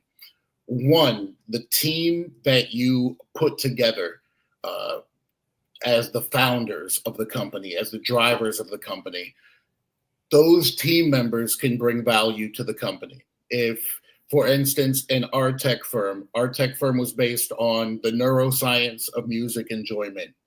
2 of my co-founders were neuroscientists who worked in the field of music cognition.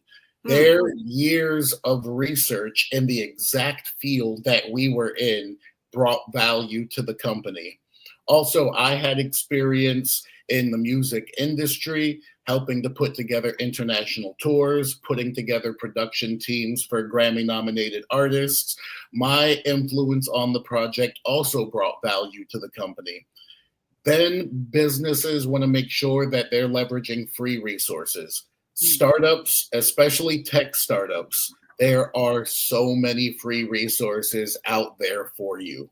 Just Google free resources for tech startups. There is likely an incubator in your town that's specifically for tech startups. There's likely an accelerator in your town that's specifically for tech startups. And most colleges have some type of business program that's not exclusively for the students, that's open to the community. For instance, I'm in the 757 Hampton Roads, so that's Southeast Virginia. Norfolk State University is here. They have the NSU Innovation Center that's open to the community, that helps guide founders of startups. Hampton University is right here. They have a program called VWIC that is open to the whole community, not just Hampton startups, and they not just Hampton students, and they will help walk you through the process of planning and building strategy into your startup. So leveraging those resources can help add value to your company and make yourself more attractive to investors. Thank you so much. So what advice would you give to a startup with limited revenue trying to raise their first round of capital? So limited revenue. So this is a lot of people, right? A lot of people are in this situation where they are startups in their first round of raising capital, and they have very limited revenue or sometimes no revenue. Step 1, you're going to see what grants are available. Small grant of $1,000 to $5,000 can mean a lot to a startup that has 0 revenue right now and is in their first round of raising money. Your cities often have different grants for businesses and startups.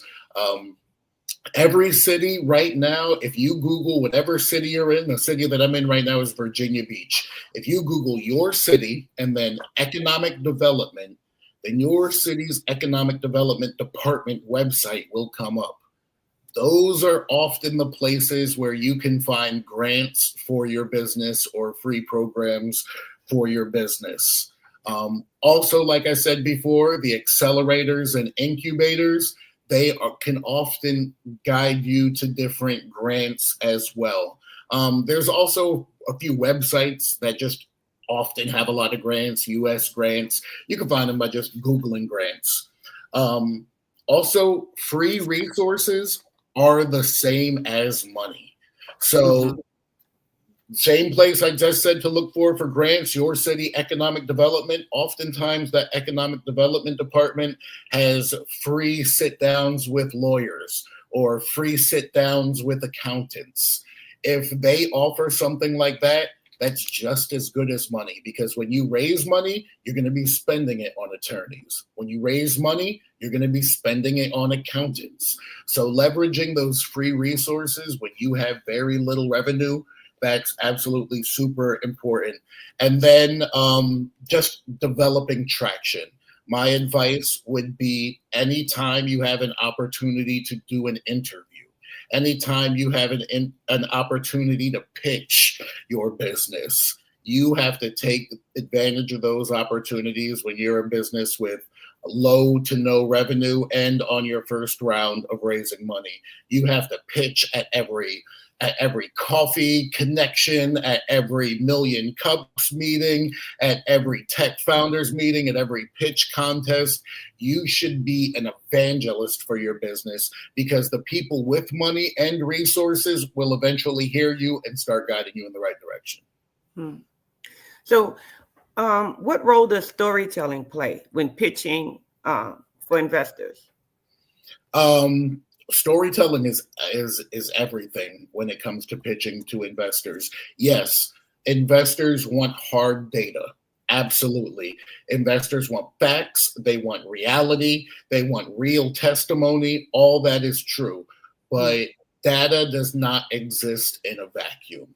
There needs to be context to data. There needs to be a story that data tells. So no matter how successful you've been, no matter how proven your track record is, if you can't position that within a narrative that shows the success of your company, then it's possible that it just falls on deaf ears. So storytelling is what companies with great revenue and great track records use to gather investment to scale, and storytelling is what pulls companies with little to no revenue and little to no capital to that next step so they can see where the step after that is. Okay. So what alternate funding source should entrepreneurs explore when traditional funding source isn't available? Okay, so definitely grants, as I said before, but also for alternate funding sources. If you've gone to a couple of banks and maybe you've been turned down because of just a few points of the credit score or because you have medical debt, after you've gone the route of searching up all the grants that you can, you want to look up what CDFIs are around. Again, that is CDFI. That stands for Community Development Financial Institution.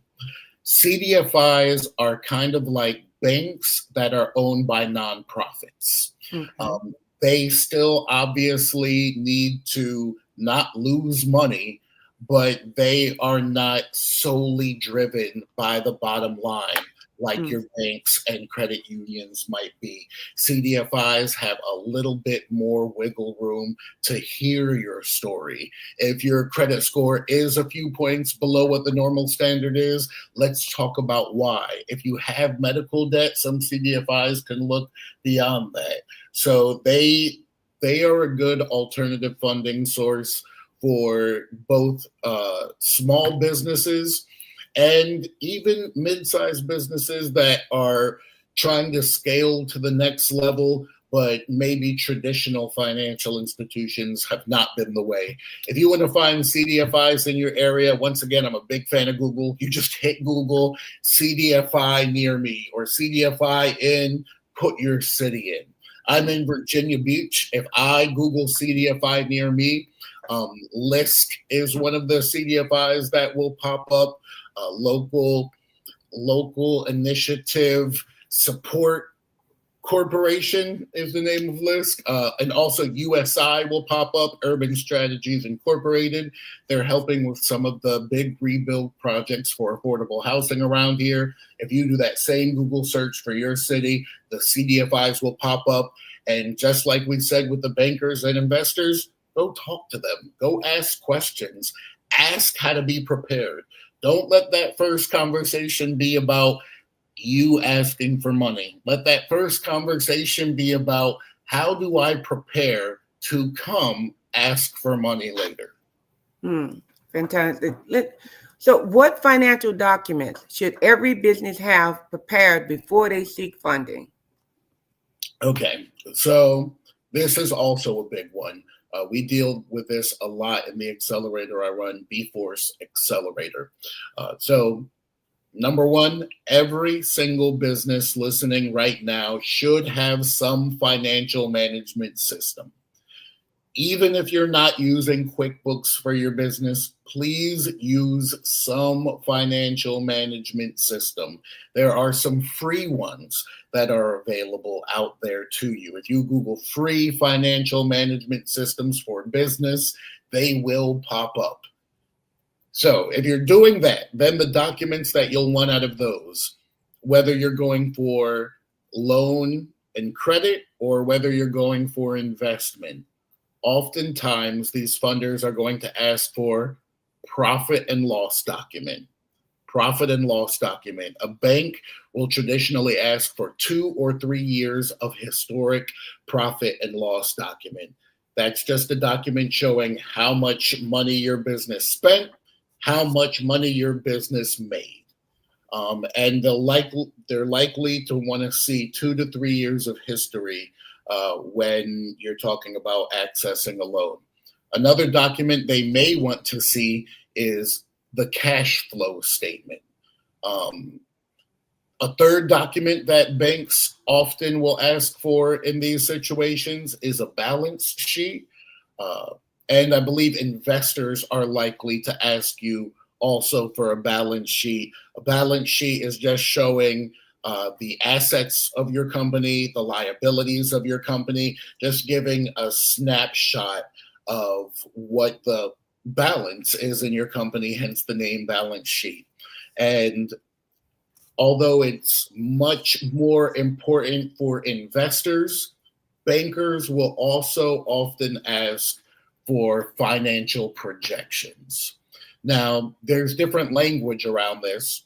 Some people will call it financial projections. Other financiers will call it financial forecasting. Some accountants might call it pro forma financials. Pro forma is just a Latin term that means in the form of. But all that it means is rather than looking in the past of your financials, we're going to be looking at your future financials. What do we plan to make this year? What do we plan to spend this year? What that looks like 2, 3, 5 years out. In order to graduate B-Force Accelerator, our business owners have to create 5-year financial projections because after countless interviews with bankers in the Hampton Roads area, that's the number that we figured out that most of the banks were looking for. So real quick, profit and loss, cash flow statement, balance sheet, 5-year financial projections. Thank you so much.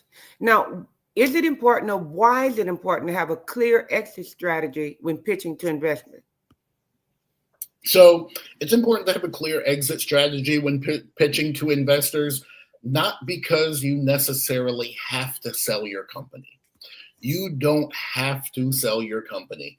I know a lot of founders get into this game to grow a company and maybe pass it on down to their next generation, or to make sure that the person running it next came up under them and learned the system correctly, and they just want to see this thing go forever.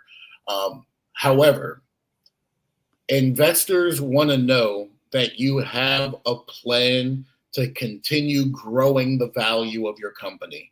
So if you're growing it like you were going to sell it, if you're growing it to increase the value, like the mindset of someone who is going to cash out, then that's really what they're looking for. They want to make sure that you have the mindset of an exit strategy, that you're growing the value of the business like someone who wants to retire. So even if you don't want to retire, and even if you don't want to sell the business, they want to make sure that your growth strategy is developed in that mindset, which is why it's important for every founder, even if you don't plan on selling the company, to have a plan to sell the company.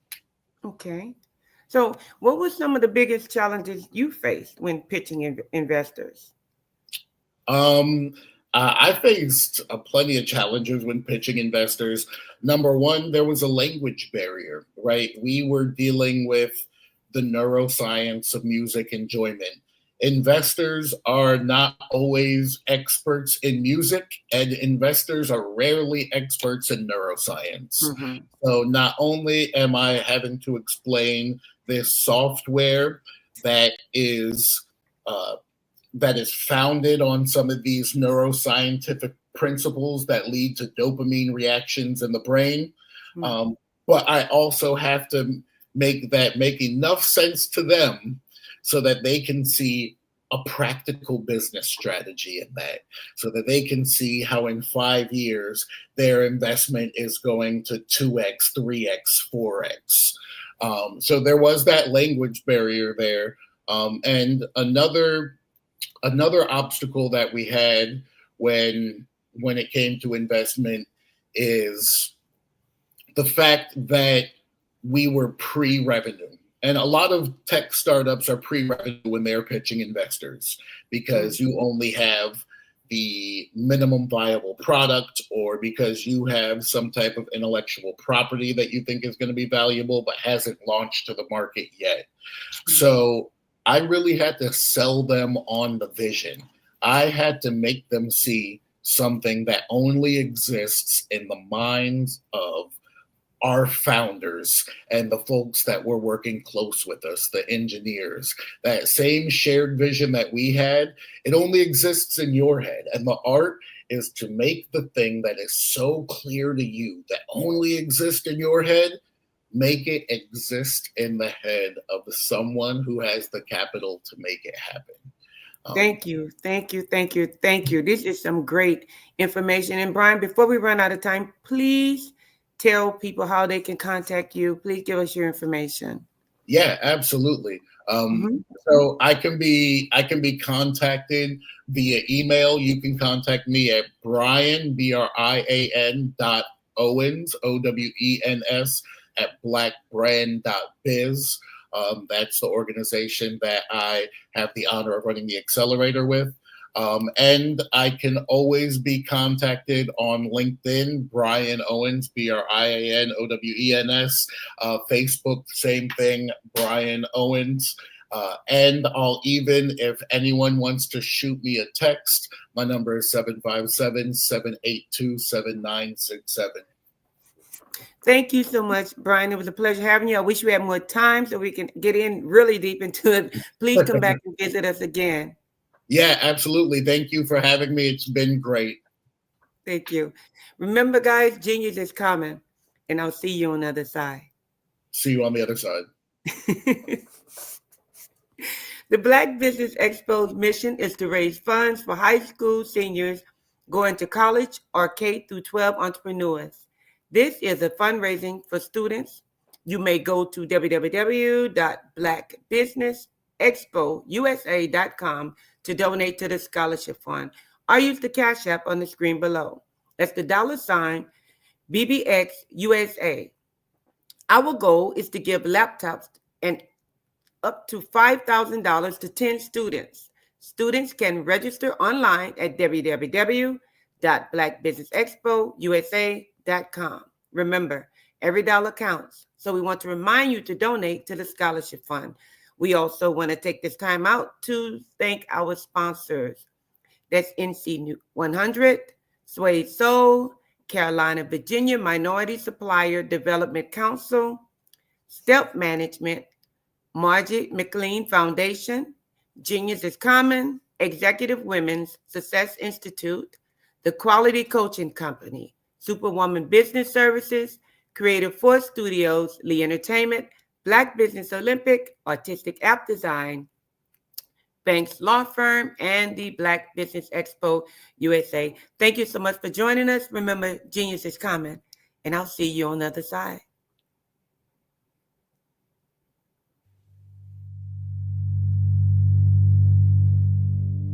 So what we have to do is when we get in a spot, we need to create some spots for us. That's the main thing. We need to be able to be in a position where we're able to create those spots for us. For me, being an entrepreneur, I'm not just going to get a business and then leave you sitting high and dry. If you ask me some questions about entrepreneurship, I'm going to give you as much as I've received. I've seen people who made it, and then when you ask them, it's like, okay, now you have to pay me for the information, the same information I got for free. We probably in totally different cities. There's no way that we're going to bump heads or anything. We're not competing. Bring me up with you. And so I just think that whatever education that I have, then I need to be able to give that to my own as well.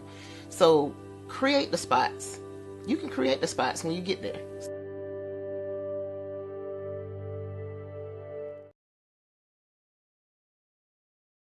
Hey, it's your girl Colette V. Smith. The V is for victory. My mama would tell you the V is for Veronica, but it's Colette V. Smith. The NFL's first African-American woman to coach in the history of the National Football League. by way of being the first female in 2017 to coach in New York Jets franchise history. Today, I'm the founder of Believe in You Incorporated. Believe in You Incorporated. I got here because I didn't limit myself. I started thinking freely, living life freely. Don't limit yourself. Unleash your power, the power that God created you to be and to have. I got here because I didn't just follow a path. I created my own. You can do the same thing. You know why I know this? Because genius is common.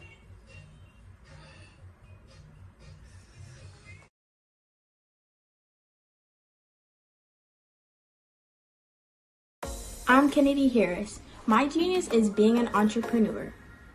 I'm the CEO of K-Lock, a company where I develop my very own line of kids supplements.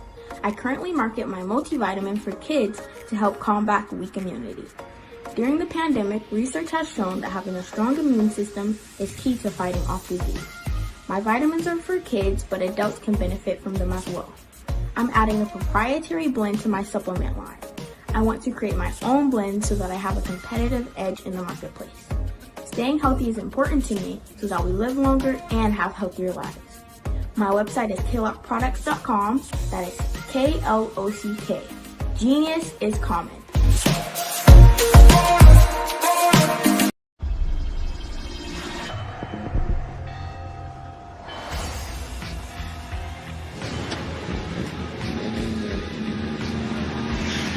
La connexion BU. La connexion BU.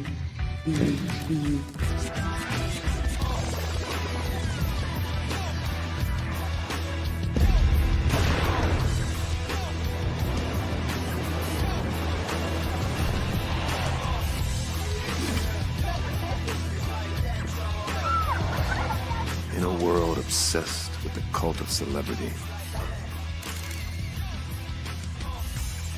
I challenge you not to aspire to anyone else's greatness, but instead strive to reveal and ignite the greatness within you. Are you serious? I totally think that that's it. Hey. No! Hey! To me, sexy is a man that knows who he is and what he wants. He's comfortable. You look at him, you see him, he's just comfortable being himself. And you're like, Baby, be you. Be you, baby. Just be you. I like it. Introducing the Be You collection, exclusively available at K&G Fashion Superstore.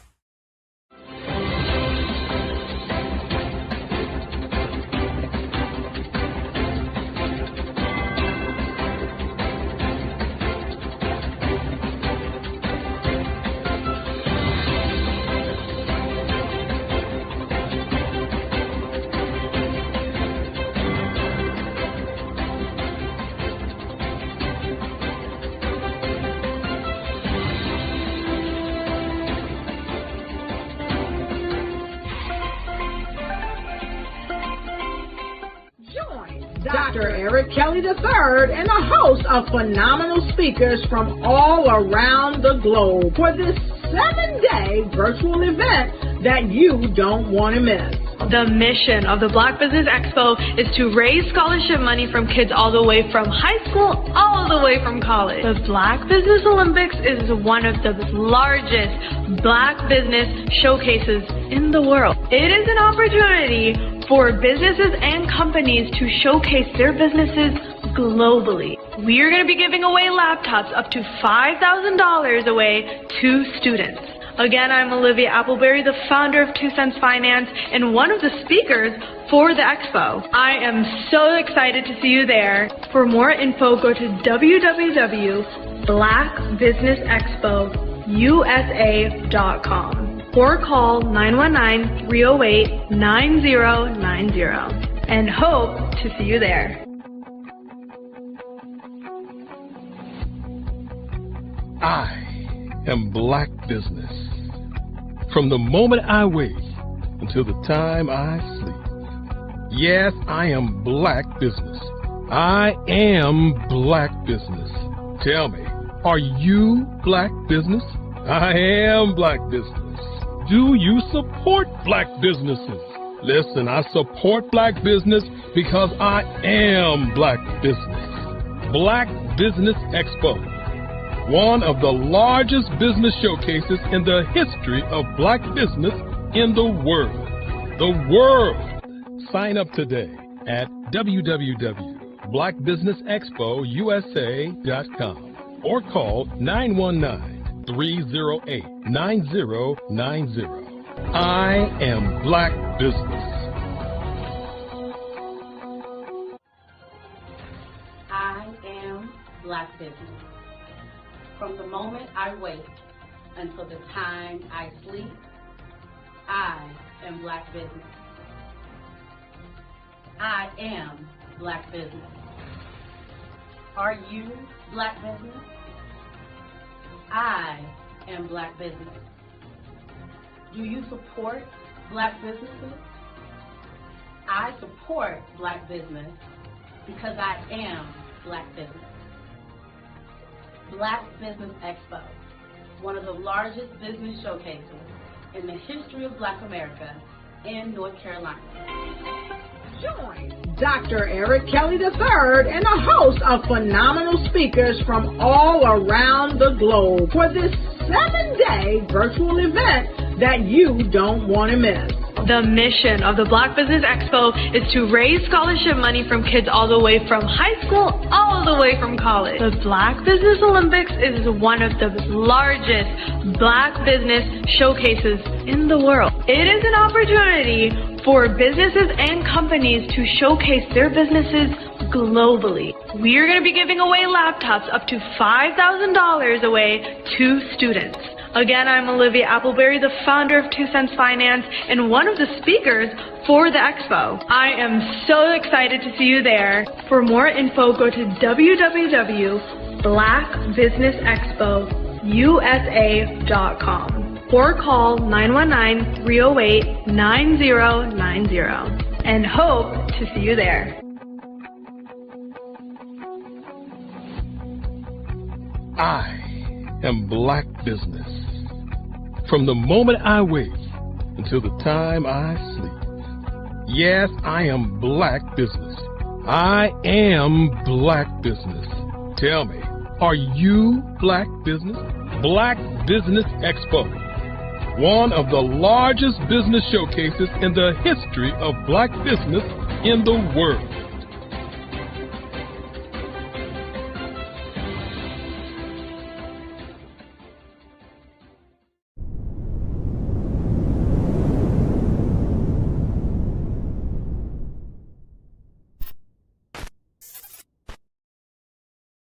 The Black Business Expo's mission is to raise funds for high school seniors going to college or K-12 entrepreneurs.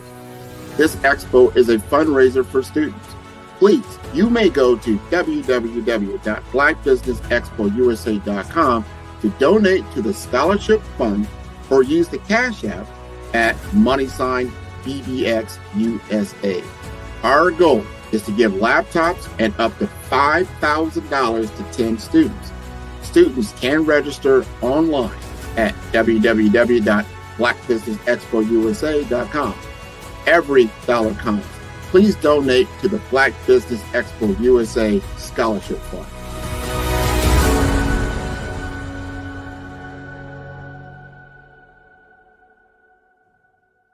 Welcome to Intentionality with Dominique, the show that helps business owners become valued and in-demand suppliers in the marketplace to scale their businesses. Let's start today's show with host and intentional connector, Dominique Simpson Milton. My favorite question to ask, but what would you say is the difference between working in your business versus working on your business? Oh my goodness, it's a mindset for sure. And prior to working with the council and working with you, I don't even know that I placed as much emphasis and importance on it. But now I understand the importance of working on the business, which is that business development, strategic planning, taking that 30,000 foot view, every 6 months and definitely at least once a year to find out what's working well, what's not, pivoting if there's a need to pivot, adding new verticals, Like that's working on the business. Working in the business is the day-to-day operations. Putting out fires in the day-to-day, responding to emails, that type of thing. And working on the business is setting a strategy based on, what's going on in your various industries. What are the trends, and making sure that you are doing the steps to stay in front of those trends. As you grow and as you evolve, I'd say there are a couple of things to that. One is, if you are in the weeds every single day, and quite frankly, when you start a business, there's not a lot of, it's hard not to be, right? Because you're probably small when you start. There are probably not enough resources for the things that you have to do. That's normal. But as you grow and as you evolve, you start to understand that if your view is here, then you cannot gain the perspective to see all of the interrelationships and all of the opportunities and all of the strategic maneuvers that you should be doing in order to take grow your business in step functions as opposed to incremental. Well, working in the business is doing everything. You wear all the many hats. Working on the business is finding out what hat you like and then being able to put in processes, systems, people that will help complement your skills. Chasing the dollars, trying to make sure payroll is done. You have enough work to cover payroll and $2 or $3 in your pocket. The next thing you know, year after year, you're in a rat race. You never been trained to develop your business or to take it to another level. As long as I can focus on where we are going, because no one else is doing that in the company except for me. So if I can see, here's where we're going, and I need all 10 of y'all to come with me, then if we all do that together, then the business grows because everyone is focused on the thing they're supposed to be focused on. I love that. Yeah. I think for a lot of business owners, particularly when you're just getting started, you're wearing multiple hats. I tell people all the time, I was always letter E, all of the above, when we used to fill in those multiple choice tests. And even now I still do a lot, but what is really great is that right now I'm in Richmond. My team back in Raleigh is handling everything. I don't have to pick up the phone. I don't have to check that email because I know that they can take on whatever is being thrown at them. Take time to slow down in order to speed up. Invest in CVM SDC developmental programs each year to grow your business. Working in equals maintaining. Working on equals growth. Visit cvmsdc.org for more information on our development programs. Email us at info@cvmsdc.org.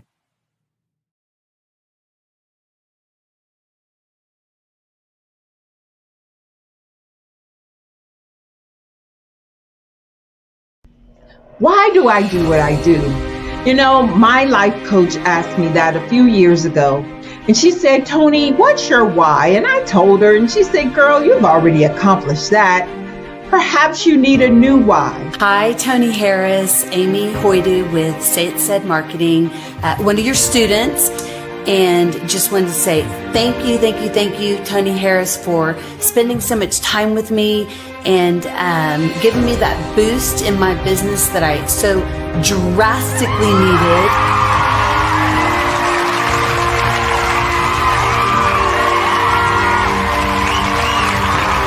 My why is to touch, move, and inspire my clients to take drastic steps to be better than they were before they met me. I'm a resource. I'm a connector. I want to help people build deeper relationships that are beneficial to their life and business. That's what I do best. So, first thing you got to do is show up. And speaking is a way to magnetically attract your ideal client to you. How many of you use social media that way? Absolutely, and this is how you look to the world. Drastic steps are the steps that are needed to be successful. And my business is drastic denotes a mindset. Getting out of your comfort zone. Doing something that you don't necessarily feel comfortable doing, want to do, but you know it's a necessary step to be successful in your business.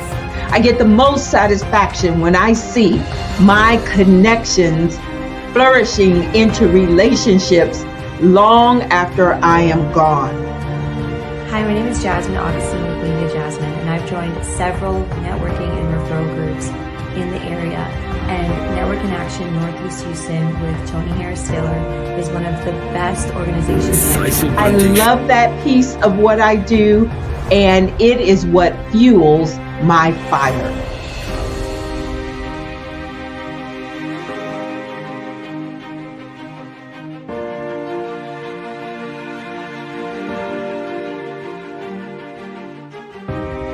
My name is Tony Harris Taylor, saying take a drastic step today for a fantastic tomorrow.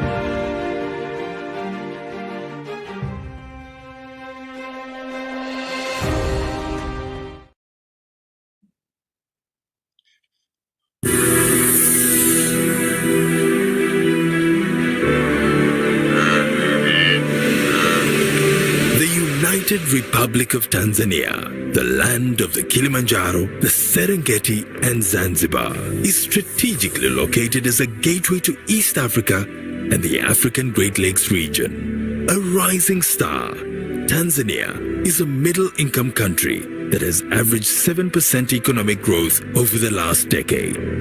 It has a population of about 60 million, the majority of whom are young and economically active, and part of a rapidly growing middle class. Accessible through the Indian Ocean, Tanzania connects to 6 landlocked countries. It also offers access to a sizable market of about 177 million people in the East African community and 350 million people in the SADC region. Welcome to Tanzania, the land of opportunities.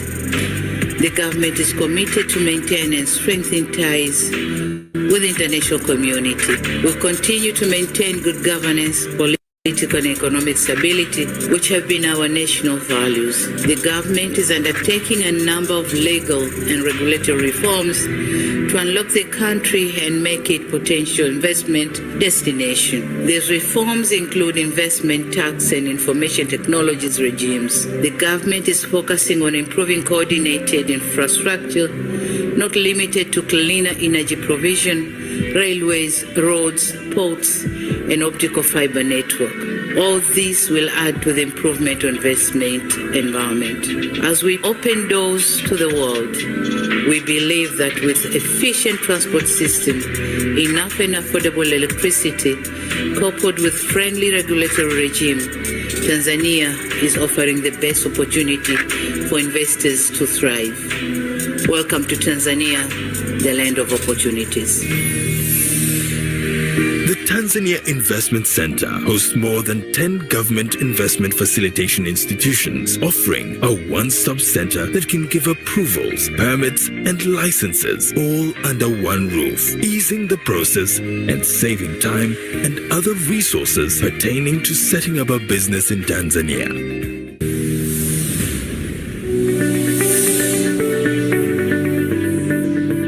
Agriculture is the mainstay of Tanzania's economy. There are over 44 million hectares of arable land, and only 33% of them are under cultivation. Some of the potential areas to invest in include sugarcane plantations, cotton, coffee, tea, cashew nut and grape farming, horticulture farms, sisal plantations, wheat plantations, as well as bean and cassava farms. One can also invest in the processing of these crops for export. Tanzania is the second largest livestock producer in Africa, but only 1% of the livestock is processed into value added. About 70% of the high-end value-added meat products are imported. There are very few companies in Tanzania like this which are producing value-added products for the industry. So there is huge potential here in Tanzania. The manufacturing sector is in its infancy stage, with few exploited areas, whereby unprocessed agricultural commodities have dominated major exports. Tanzania's Vision 2025 envisages an industrialized economy powered by the manufacturing sector, and as such, opens up the country to potential investment, particularly in the area of textile and apparel, sugar, leather, edible oils, heavy industries, pharmaceuticals, tile manufacturing, cable, and plastic manufacturing. A 1,424-kilometer-long coastline, including 3 large lakes, presents a virtually untapped opportunity in fishing. Opportunities lie in deep-sea fishing, fish farming, fish processing, and supply of fishing gear, just to name a few.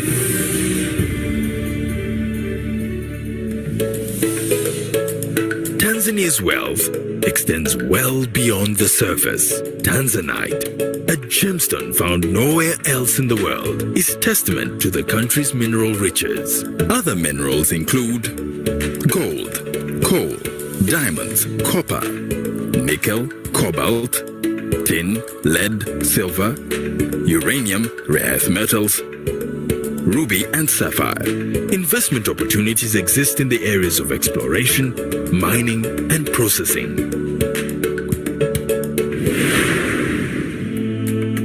Tucked away in Tanzania's 48.1 million hectares of forests and woodlands is investment gold. One can invest in industrial plantations, and commercial harvesting can be done in 20 million hectares, equal to 35% of the total volume of forests in the country. Discoveries of significant natural gas reserves in recent years present an opportunity to invest in LNG extraction, further adding to Tanzania's long list of investment opportunities. Doesn't end there. The country's helium deposits in the west of the country are large enough to meet the world's demand for the gas for 20 years. Tanzania is a tourist paradise. New accommodation, entertainment facilities, camping, lodges, and guest houses of international standards. All these are untapped opportunities. Connectivity is key to Tanzania's ambitious growth objectives. The country has invested heavily in the development of its infrastructure, including road networks, railways, air travel, and ports, which connect all regions in Tanzania, as well as 6 landlocked countries. And in ensuring a conducive investment climate, the government has invested in the Julius Nyerere hydropower station, expected to generate 2,115 megawatts, providing reliable and affordable electricity for the entire country. While in Tanzania, investors can enjoy prosperous living in the bustling cities and in the countryside. One can access world-class amenities such as schools, state-of-the-art hospitals that are fast turning the country into a premier medical tourism destination, as well as financial institutions. Having reached middle income status, the Tanzanian government aims at soaring even higher, establishing the country as a favorable investment destination and an industrialized nation that provides a high quality of life to all its citizens. Due to very attractive opportunities and favorable conditions, major international brands have already invested in Tanzania as part of their strategy to maximize on wider regional markets and other opportunities. Come and invest in Tanzania.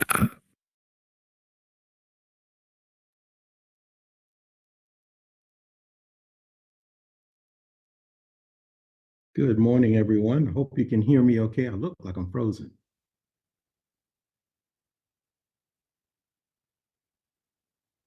We can hear you. Hear me okay? Why do I do what I do? Over the past few years, we've seen the growth of existing and new initiatives focused on financial inclusion, building global networks, and reducing the wealth gap in response to the idea there's not enough seats at the table.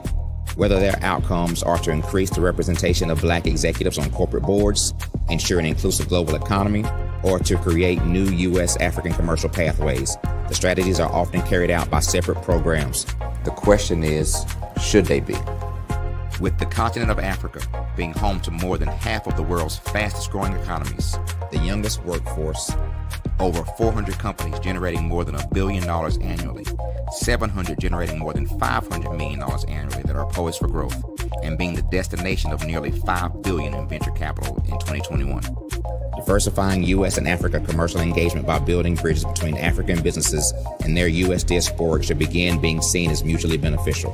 From helping to reduce Africa's enormous capital gap to catalyzing two-way trade opportunities, the COVID-19 global pandemic hopefully has taught us that global challenges and opportunities are more interconnected than we thought. During the pandemic, African companies like Unicorn Flutterwave, insurance provider Reliance Health, ride-hailing app Yasir, and 54Gene, the continent's first bank of DNA on people of African descent, proved that when African companies have access to networks, capital, and information, they grow big, grow fast, and create solutions that are valuable to the world. This is why Be Direct was created. We are the first U.S.-based but African-centric board preparedness and board search company designed to connect U.S. Black talent and corporations to African businesses. Unique and fundamental to Be Direct's success is our process of helping board candidates adapt their experience and networks to an African context before they're connected to high-growth companies that are looking to locally and globally scale. From our focus groups with African business execs and government leaders, we don't ignore the sentiment that business is easy, but people are hard. Having a pool of board candidates with hard-to-access networks and extensive experience across the business life cycle, including successfully raising capital, is table stakes for an initiative like this. So yes, we have that. But corporate or entrepreneurial success in the U.S. does not guarantee success in Africa. Developed alongside industry partners on the continent, our training program, Be Direct Prep, is designed to transpose their experience to create cultural comfort, understanding, and a commitment to helping businesses in Africa scale. Our board governance sessions are African, continental, and country-specific, integrated with cultural awareness and dexterity training, masterclasses led by African industry execs, and mentoring coaching from African continental-based facilitators. But even more unique to Be Direct Prep, we cap off our training program with an immersion trip to help candidates that have not been to Africa before see and feel Africa's complexity and opportunity from African soil. We all know traditional network-based board placement has historically left a lot of us out of ever really being in the paid board pipeline. Our strategy supports the work of many great organizations that are successfully filling seats at U.S. board tables by creating more tables for those that are still left on the sideline. It's time to start seeing the role and value of U.S. Black talent and businesses on the continent of Africa differently. Old perceptions and habits limit economic inclusion. Let's transition Black talent and the African businesses they will support from the periphery of the global economy to its core. Living in a global lockdown, we all know now how fast local and global economies can change, and see the value of having businesses that hire, strengthen local value chains, and even grow globally. Status quo in any form holds back progress. We must democratize U.S.-Africa commercial engagement by socially and economically connecting cultures that have long been disconnected. It's time for Africa's U.S. diaspora to redefine their global value by helping African businesses scale continentally and globally.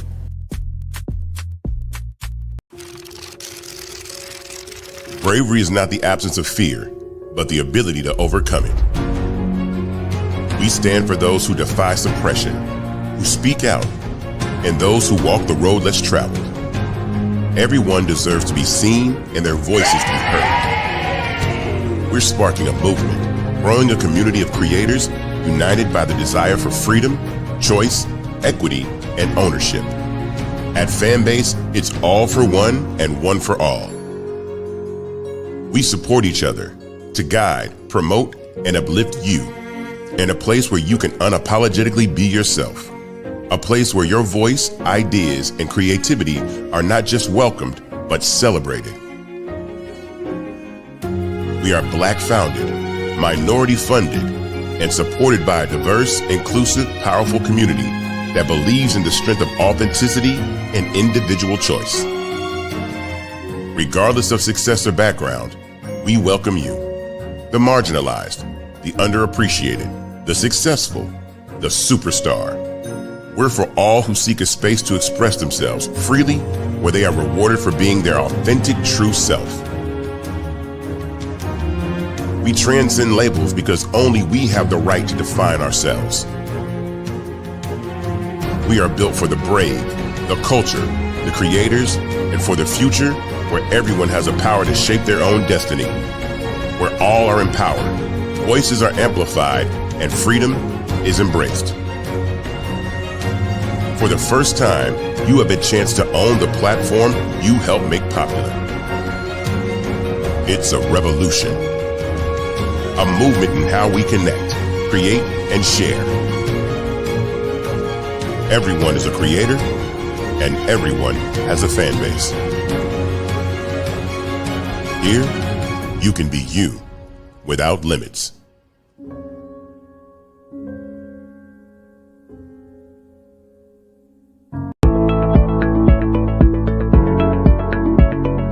Prepare for what's coming and dominate in economic winter. Stand strong and thrive by showcasing your great products and services globally through the Black Business Network and Black Business Olympics. The Black Business Network has showcased over 2,000 companies with over $7 billion in sales each year. Over 10 million attendees have viewed the rebroadcast each month. Through the Black Business Olympics, unique styles of business training and mentoring are turning students into business owners and entrepreneurial warriors who will dominate in any economy. Gain the ultimate advantage of the Black Business Olympics, 7 days of unbelievable topics and speakers speaking around the globe. Donate your time and experience to provide expertise and scholarships to students worldwide and change the world. Now, more than ever, new insights, tools, strategies, and capabilities are needed.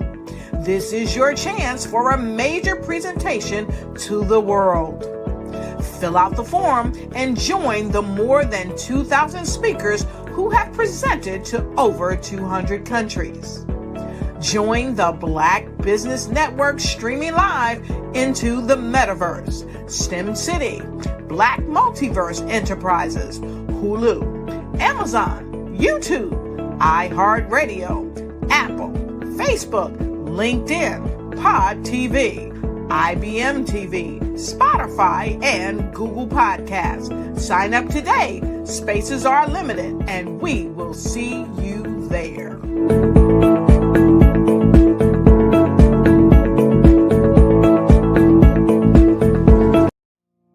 Did you know that approximately 333.34 million businesses exist today, according to a report from 2021? And you may be one of those businesses, or maybe you're not in the business market yet, but you're aspiring to be a business owner. Well, guess what? You're in the right place at the right time. Because let's face it, everything is about timing and opportunity. Hi, my name is Dr. Lotus Richey, and I'm the CEO and founder of the Lotus Richey Coaching and Consulting LLC, along with the Lotus Richey Ignite Show. 15 minutes of success with Dr. Lotus Richey, as well as books to boom your business and bring who you are. And today, I want to bring this amazing message to you about the Black Business Network and the Black Business Olympics. See, the Black Business Network and the Black Business Olympics is designed to help people just like you, that's right, that look like me, to take their business to the next level. Not just in your front yard or your backyard, but globally. The Black Business Network and Black Business Olympics is designed not to just help you survive, but to help you thrive. So join us today as we come together with businesses all around the world to support our students, our children, our young teens, our young entrepreneurs. What we do is we come together to help raise funds for students who are aspiring to be business entrepreneurs, who are aspiring and who are thriving in college. We endow them with a wonderful opportunity to gain scholarship of either a laptop, or several thousands of dollars. And we invite you to help be a contributor to this amazing opportunity to help someone that looks just like you. So join us today at our website and let us connect with you and help you ignite and take flight in every area of your life on the Black Business Network and the Black Business Olympics. I'll see you on the other side.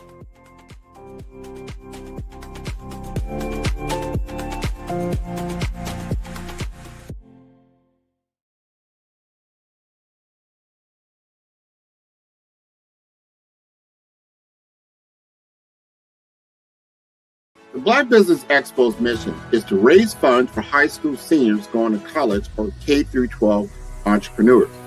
This expo is a fundraiser for students. Please, you may go to www.blackbusinessexpousa.com to donate to the scholarship fund or use the Cash App at $BBXUSA. Our goal is to give laptops and up to $5,000 to 10 students.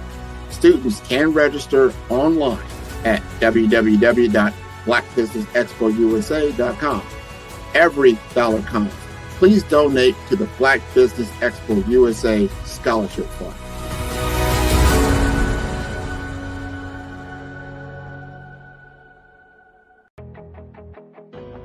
I am Black Business. From the moment I wake until the time I sleep, I am Black Business. I am Black Business. Are you Black Business? I am Black Business. Do you support Black businesses? I support Black business because I am Black Business. Black Business Expo, one of the largest business showcases in the history of Black business in the world.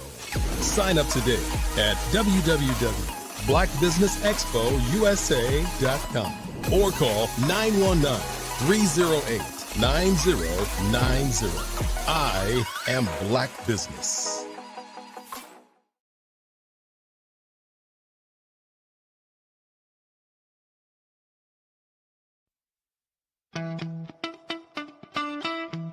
How many times have you been asked to help someone you didn't even know, a student, a business entrepreneur?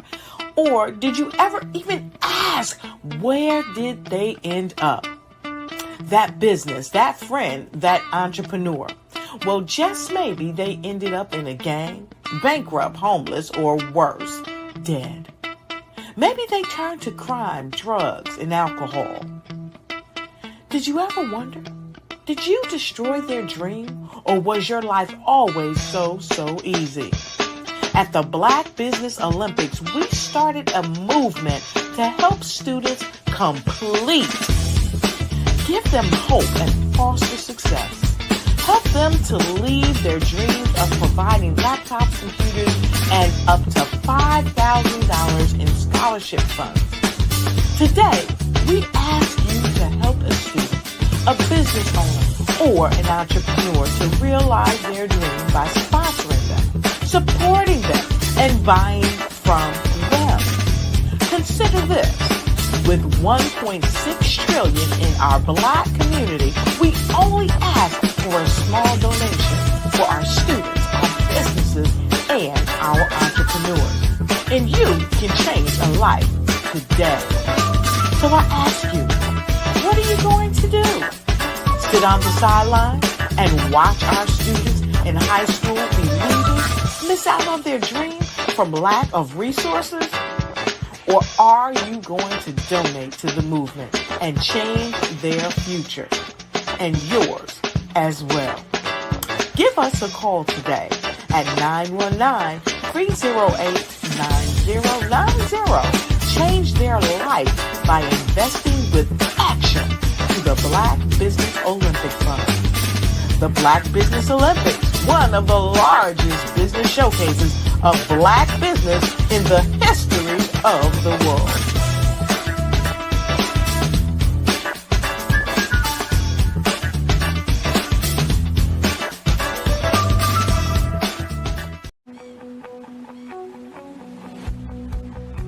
I am Black Business. From the moment I wake until the time I sleep. Yes, I am Black Business. I am Black Business. Tell me, are you Black Business? I am Black Business. Do you support Black businesses? Listen, I support Black business because I am Black Business. Black Business Expo, one of the largest business showcases in the history of Black business in the world. The world. Sign up today at www.blackbusinessexpousa.com or call 919-308-9090. I am Black Business.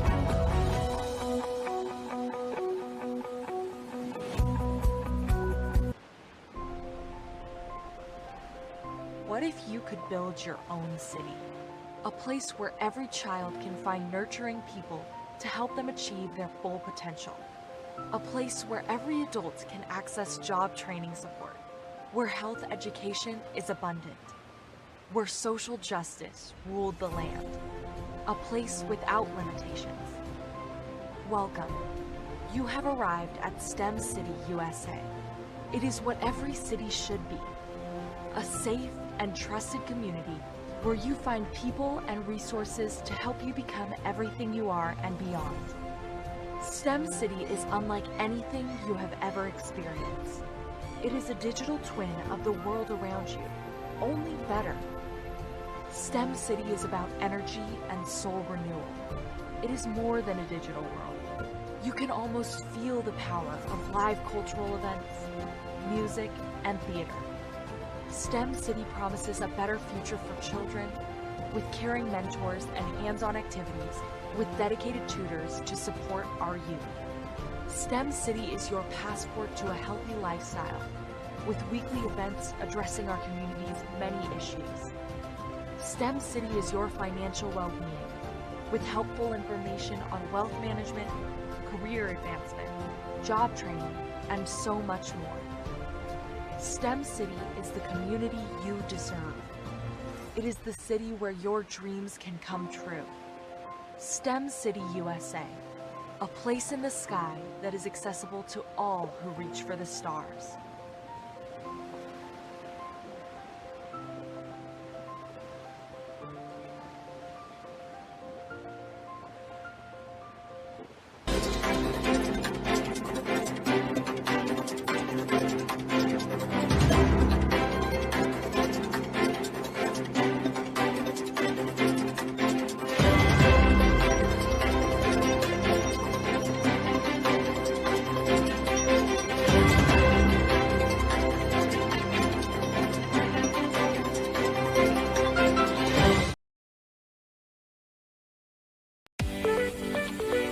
You are in the right place at the right time. The Black Business Network opens again for its Black Business Olympics, a 24/7 broadcast on business, strategies, global branding, social media marketing, finance, advertisement, and much, much more. Featuring the top, most powerful entrepreneurs and speakers and thought leaders from all around the world as they gather together for this phenomenal event. Join the Black Business Network streaming live into the metaverse, STEM City USA, Black Multiverse, Pod TV, Roku, Hulu, iHeartRadio, Apple TV, YouTube, TikTok, Instagram, Google Podcasts, Facebook, LinkedIn, IBM TV, Spotify, and Twitch. Tune in today and be a part of this amazing movement. The Black Business Olympics welcomes you.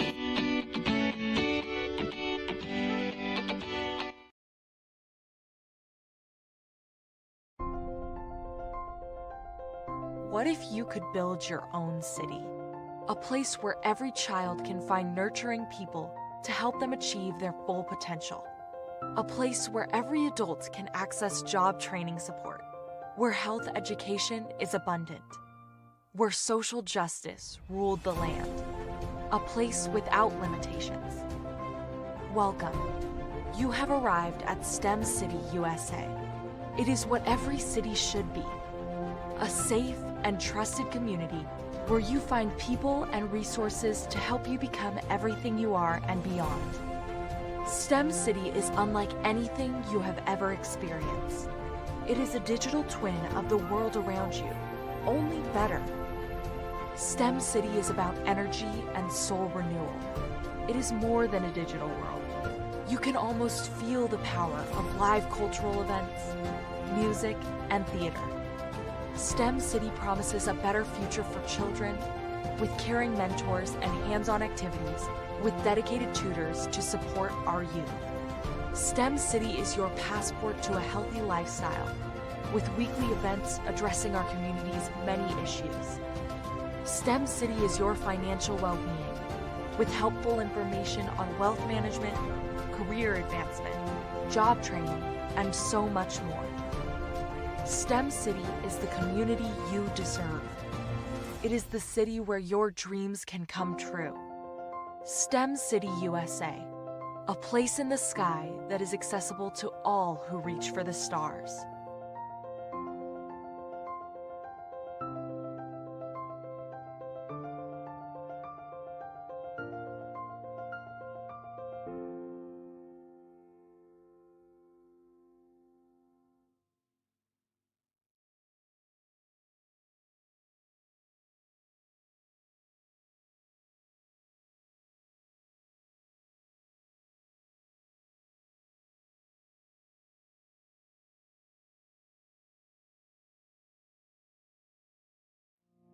Did you know that approximately 333.34 million businesses exist today, according to a report from 2021? And you may be one of those businesses, or maybe you're not in the business market yet, but you're aspiring to be a business owner. Well, guess what? You're in the right place at the right time. Because let's face it, everything is about timing and opportunity. Hi, my name is Dr. Lotus Richey, and I'm the CEO and founder of the Lotus Richey Coaching and Consulting LLC, along with the Lotus Richey Ignite Show. 15 minutes of success with Dr. Lotus Richey, as well as books to boom your business and bring who you are. And today, I want to bring this amazing message to you about the Black Business Network and the Black Business Olympics. See, the Black Business Network and the Black Business Olympics is designed to help people just like you, that's right, that look like me, to take their business to the next level. Not just in your front yard or your backyard, but globally. The Black Business Network and Black Business Olympics is designed not to just help you survive, but to help you thrive. So join us today as we come together with businesses all around the world to support our students, our children, our young teens, our young entrepreneurs. What we do is we come together to help raise funds for students who are aspiring to be business entrepreneurs, who are aspiring and who are thriving in college. We endow them with a wonderful opportunity to gain scholarship of either a laptop or several thousands of dollars.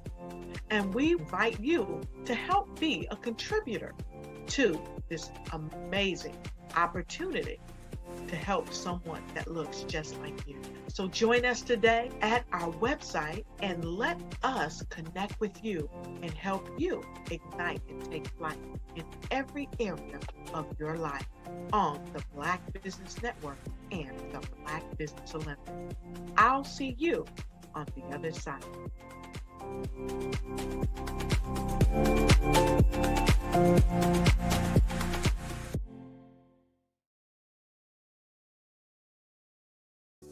Follow the Brand TV broadcast host, Grant McGaw, as he visits with top executives and entrepreneurs to find out their secrets of success with their personal brand. Follow the Brand TV broadcast host as he focuses on brand development to build better relationships, bring value to your business, relationships, and career. You will enjoy listening to each episode that is tailored to speak to you directly.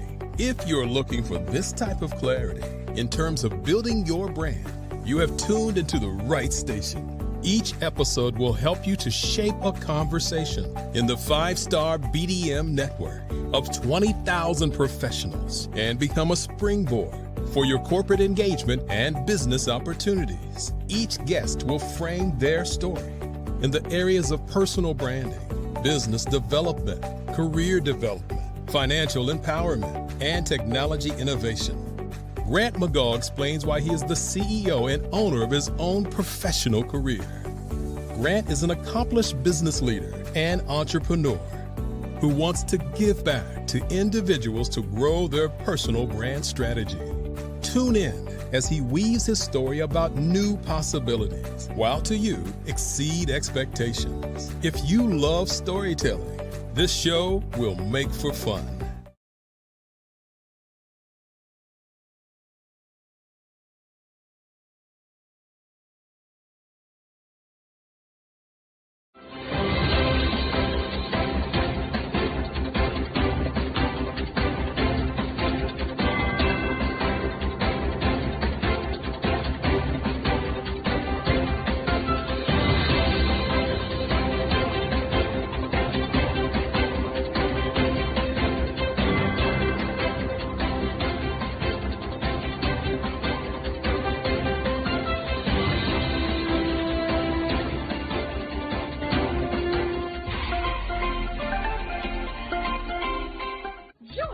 Dr. Eric Kelly III and the host of phenomenal speakers from all around the globe for this 7-day virtual event that you don't want to miss.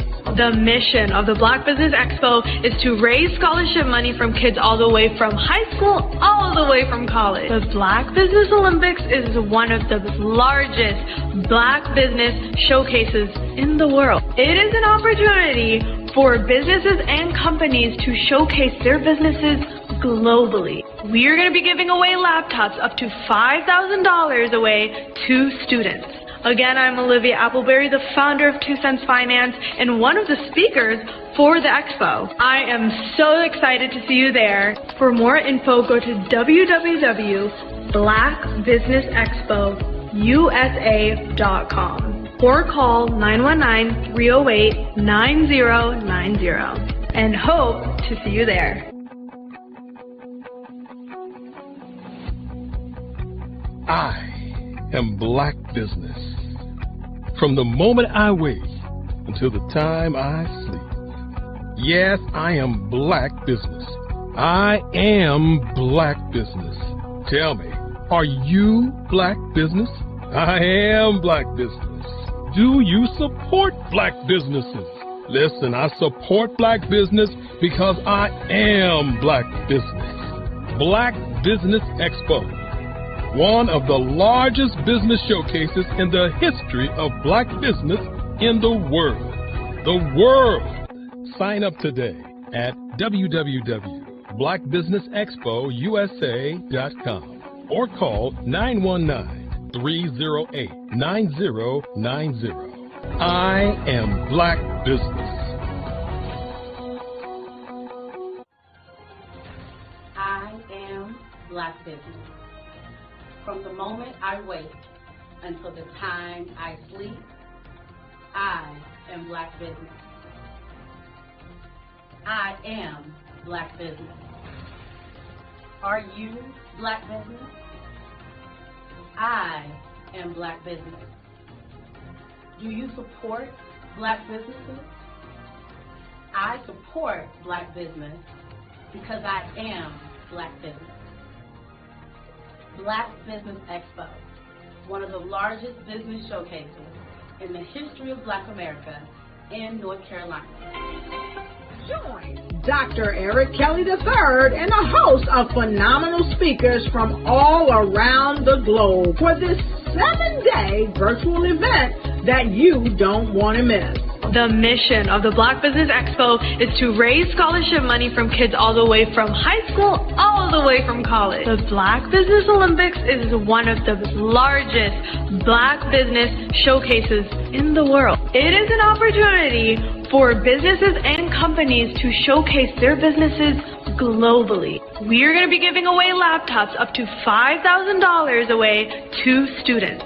Again, I'm Olivia Appleberry, the founder of 2 Cents Finance and one of the speakers for the expo. I am so excited to see you there. For more info, go to www.blackbusinessexpousa.com or call 919-308-9090 and hope to see you there.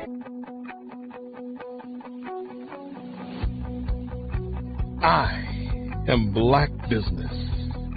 From the moment I wake until the time I sleep. Yes, I am Black Business.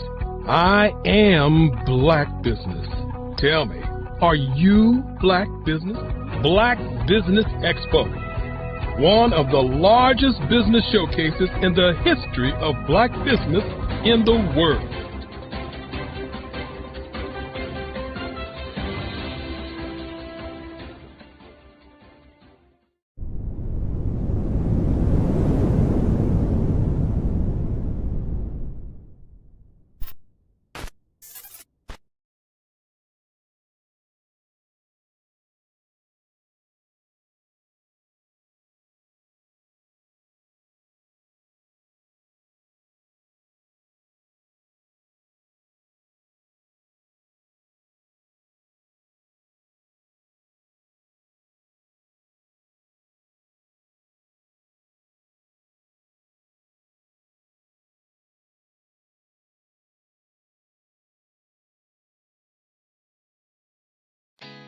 Did you know women represent just 3% of Fortune 500 CEOs and less than 15% of corporate executives at top companies worldwide?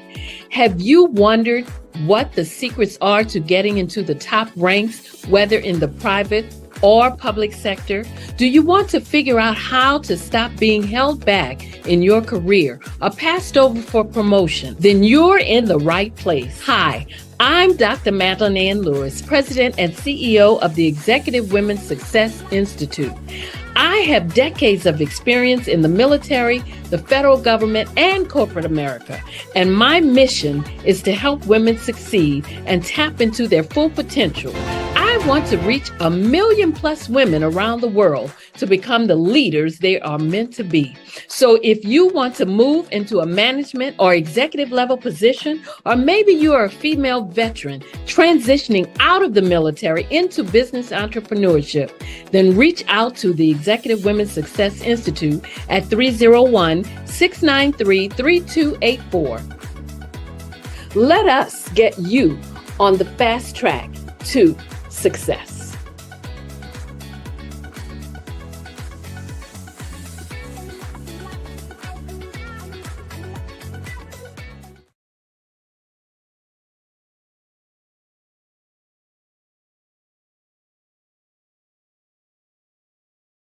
What ifs? We listen to that little voice in our heads that says, what if I'm not good enough? What if I don't have what it takes? What if I fail? An article in the Harvard Business Review says, men will apply for a position when they meet only 60% of the requirements. Good for them. But what to show up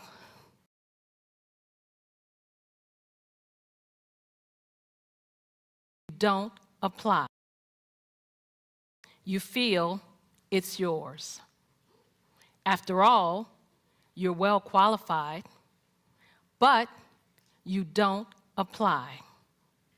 You feel stuck and can't move forward in your career. I've learned as a 10-year career strategist, we must learn how to show up. To show up, we will rise up. We have an amazing resource on this planet, a resource with tremendous potential. That resource is us, women. Far too many of us, when we want to rise up and advance in our careers, we hit an invisible barrier. It's called the glass ceiling. And when we do make it through the glass ceiling, chances are we're more closely scrutinized than men. As women, we face more barriers to promotions in many organizations. However, I've discovered the biggest barrier, believe it or not, is ourselves. As women, we often hold ourselves back.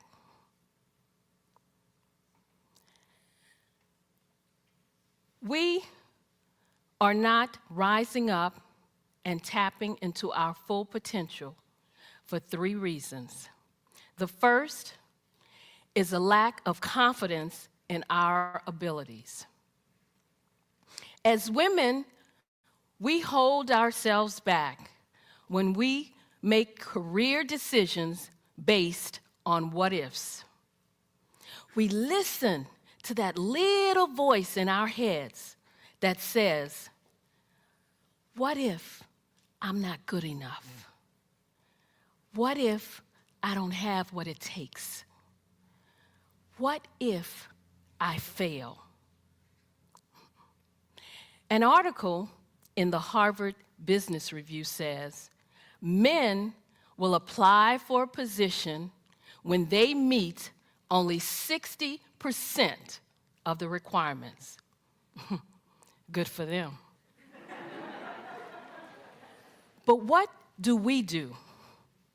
We will only apply if we feel we can meet 100% of the requirements. Instead of moving forward with confidence, we hold back. We let fear and doubt take over, even though we know we're well qualified. And the second reason is a lack of assertiveness. We have talents and potential, but who will see them if we don't speak up and get noticed? When we join a meeting, we often sit in the back or to the side. When we could assert ourselves, we don't. We shrink back. We let others interrupt us or say nothing when other people take our ideas. When we do speak up, we express ourselves with uncertainty, saying things such as, I'm not sure if this is relevant. I don't know if this is helpful. This may not be a good idea, but when you and I use words and phrases like these, we undermine our credibility. And the third reason, we don't build a support network.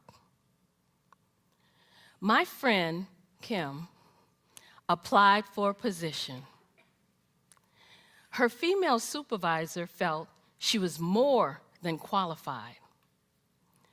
But the supervisor would not give Kim a recommendation. The supervisor felt it would look too much like favoritism. To me, this just looked like one woman who would not reach back and help another woman. If we want to rise up, we must learn to support each other. We need to show up to rise up. Showing up means taking responsibility for your own career path.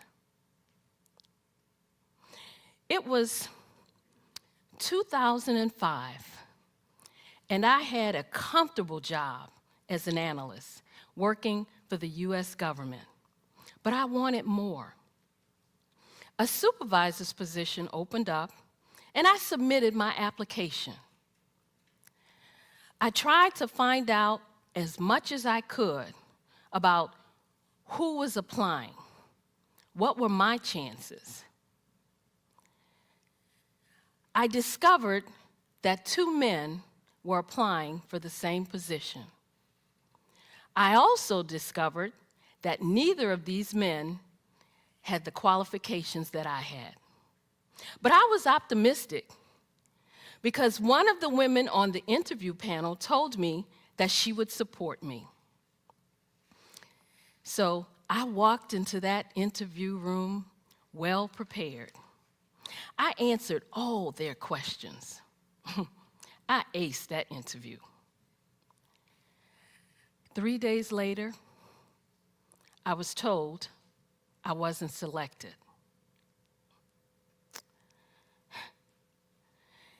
Not only did they select the least qualified one, they selected someone who didn't even belong to the organization. I was shocked. I was hurt.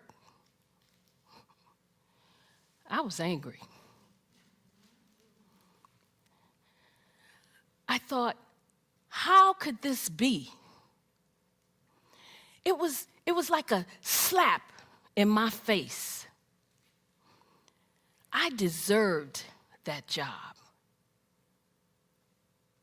I thought, maybe I should just look for a job somewhere else. But I was in an exercise class, and it hit me. I'm not a quitter. I have never given up. I deserve this job. I'm good at what I do. At that moment, I realized that if I wanted to rise up, I needed to show up. We need to show up to rise up. Showing up means taking responsibility for your own career path. And then it happened. The man they hired quit. And the manager asked me, the more qualified one, to step into that position. I did. I showed up and I rose up in my career. Having worked with hundreds of women over the years, I know there are 3 steps we need to take to show up. The first is to build confidence. The second is to be assertive. The third is to build a support network. When we follow this 3-step process, we will show up to rise up. When we rise up and tap into our full potential, as women, you and I will contribute more to our organizations, more to our families, and more to our communities. When we show up, to rise up, everyone wins.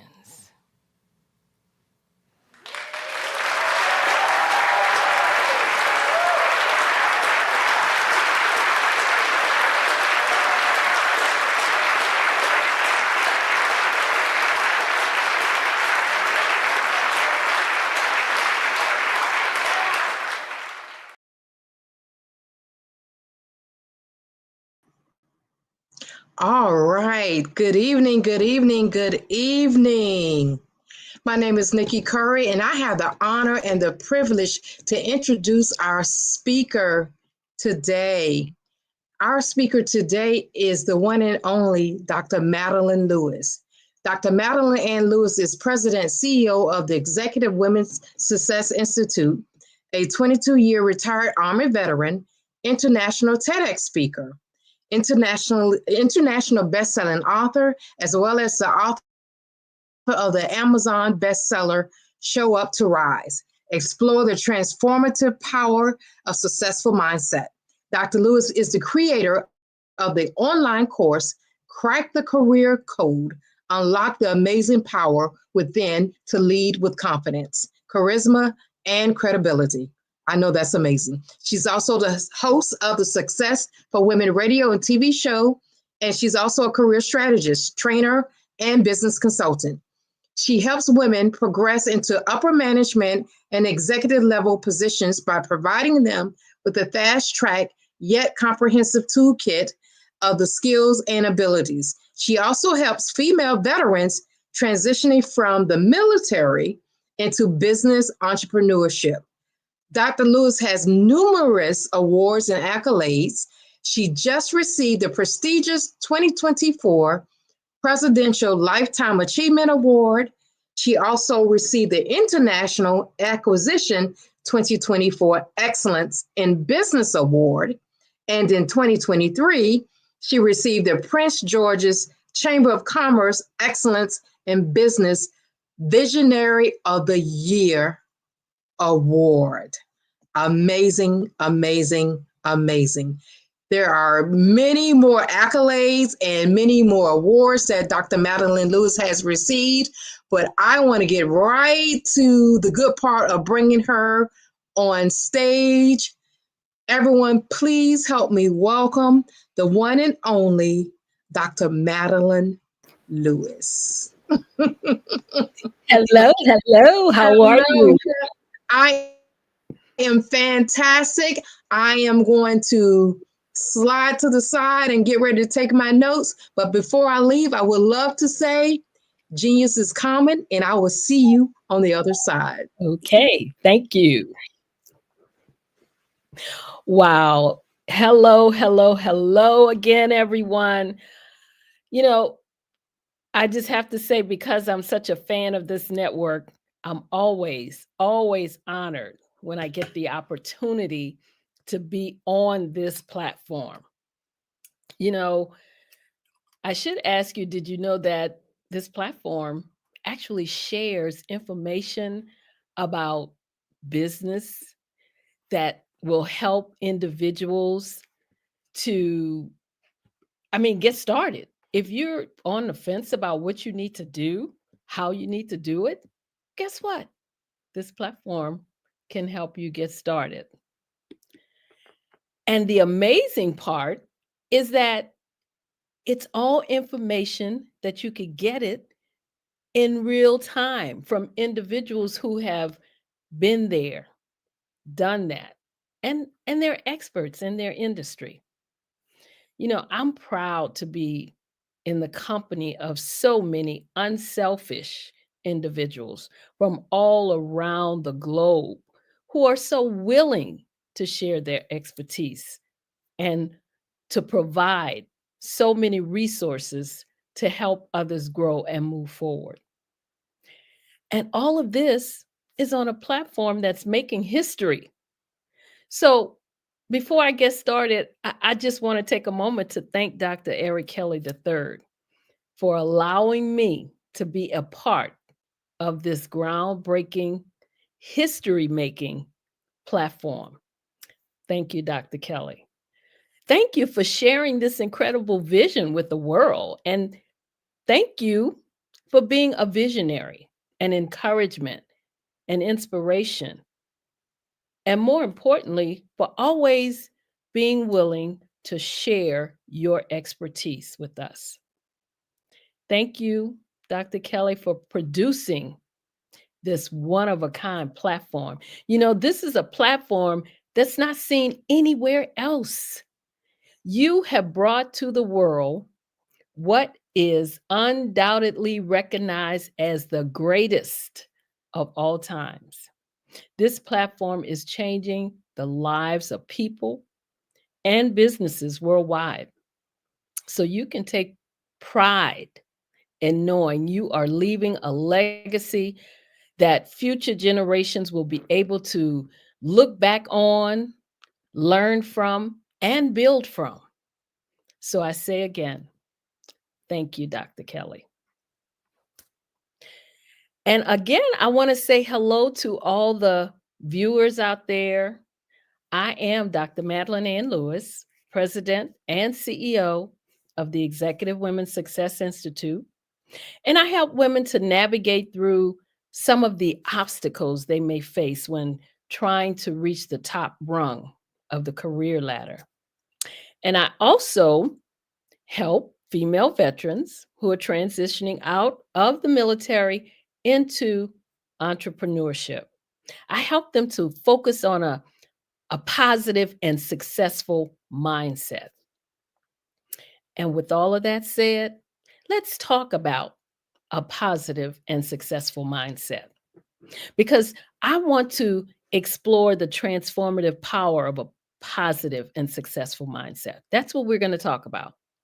I'm going to talk a little bit about something I feel is very fundamental to all of us, something at the heart of every accomplishment, every success story, and every dream ever realized. And that is our mindset. You know, one of the things Dr. Kelly is famous for saying is to truly understand mindset, we must look beyond it. We must think about the mind shift, the mind print, and the mind state. So, my question to you tonight is, what's your current state of mind? Because I want you to think on that question for a moment. In case you're wondering why I'm asking you this question, well, it's because whether you're an executive leading a team, an entrepreneur forging a new path, or a professional striving for excellence, cultivating a successful, driven mindset is key to unlocking your true potential. And you may also be wondering, what exactly does it mean to have a successful mindset? Well, guess what? You have to look at your thinking. Why is thinking so important? Well, let me share with you the incredible synergy between mindset and thinking. These are two forces that shape not only how we see the world, but also how we navigate through it. These two elements are the architects of our lives, and when balanced, they unlock the door to limitless potential. It goes beyond simple positivity or daydreaming about goals. It's a way of approaching life with determination, resilience, and an unwavering confidence in your abilities. It's about viewing challenges as chances for growth and setbacks as steps towards something greater. So, why do you think thinking matters to your mindset? Well, let's begin with thinking, because thinking is the engine of the mind, the process of exploring possibilities, solving problems, and envisioning the future. Another thing Dr. Kelly once shared with us is that there are 6 things you need to know about thinking. And I just love this. And number 1 is to think. Number 2 is to sell. Number 3 is to research. Number 4, it's your attitude. Number 5 is being relentless. And the 6th thing, which is the most powerful one of all, is to listen. Every achievement begins with a thought. Our thoughts are powerful. Our thought starts in the mind. And we know, even though we may not always believe, but it is very true that as a man thinks, so is he. So remember this: when your mind changes, your behavior changes. It is through thinking that we gain clarity, challenge assumptions, and develop solutions. But thinking alone is not enough. It must be guided by your mindset. Your mindset is the compass that directs your thinking. It's your attitude, your belief system, and your inner framework. A positive mindset embraces growth, while a fixed mindset halts progress. Together, your mindset and your thinking determine the quality of life you can, will, and should lead. Because a strong mindset without deliberate thinking can become rigid, while great thinking without a healthy mindset can wander aimlessly. So, to balance the two, that's the key to success. The balance between mindset and thinking, well, let's see, picture this. Your mindset is the fertile ground, is the fertile soil, okay? And your thoughts are the seeds. So, if the soil is rich and prepared, then the seeds of your thoughts, they'll flourish. However, without proper care, without a growth-oriented mindset, those seeds may wither.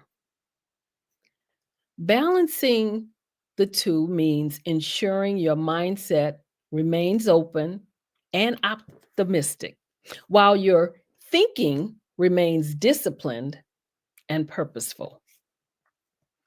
When challenges arise, a resilient mindset says, I can learn from this, while strategic thinking asks, how can I solve this?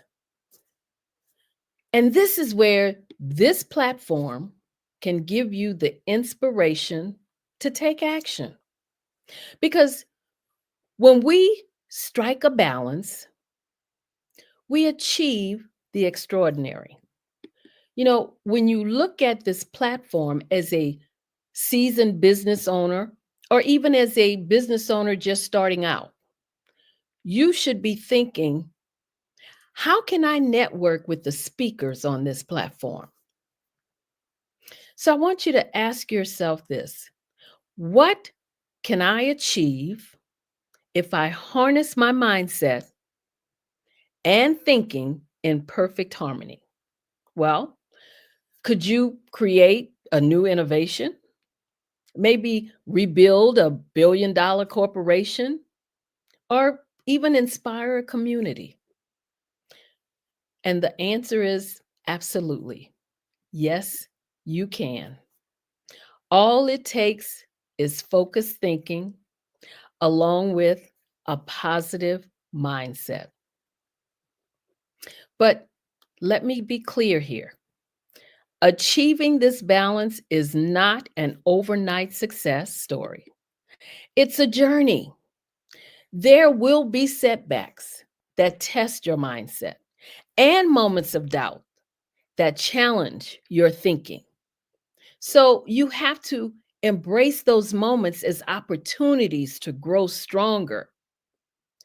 And keep in mind, while most are dreaming of success, winners wake up and work hard to achieve it.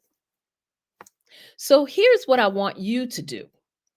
I want you to start each day by asking yourself, what kind of mindset do I want to carry today?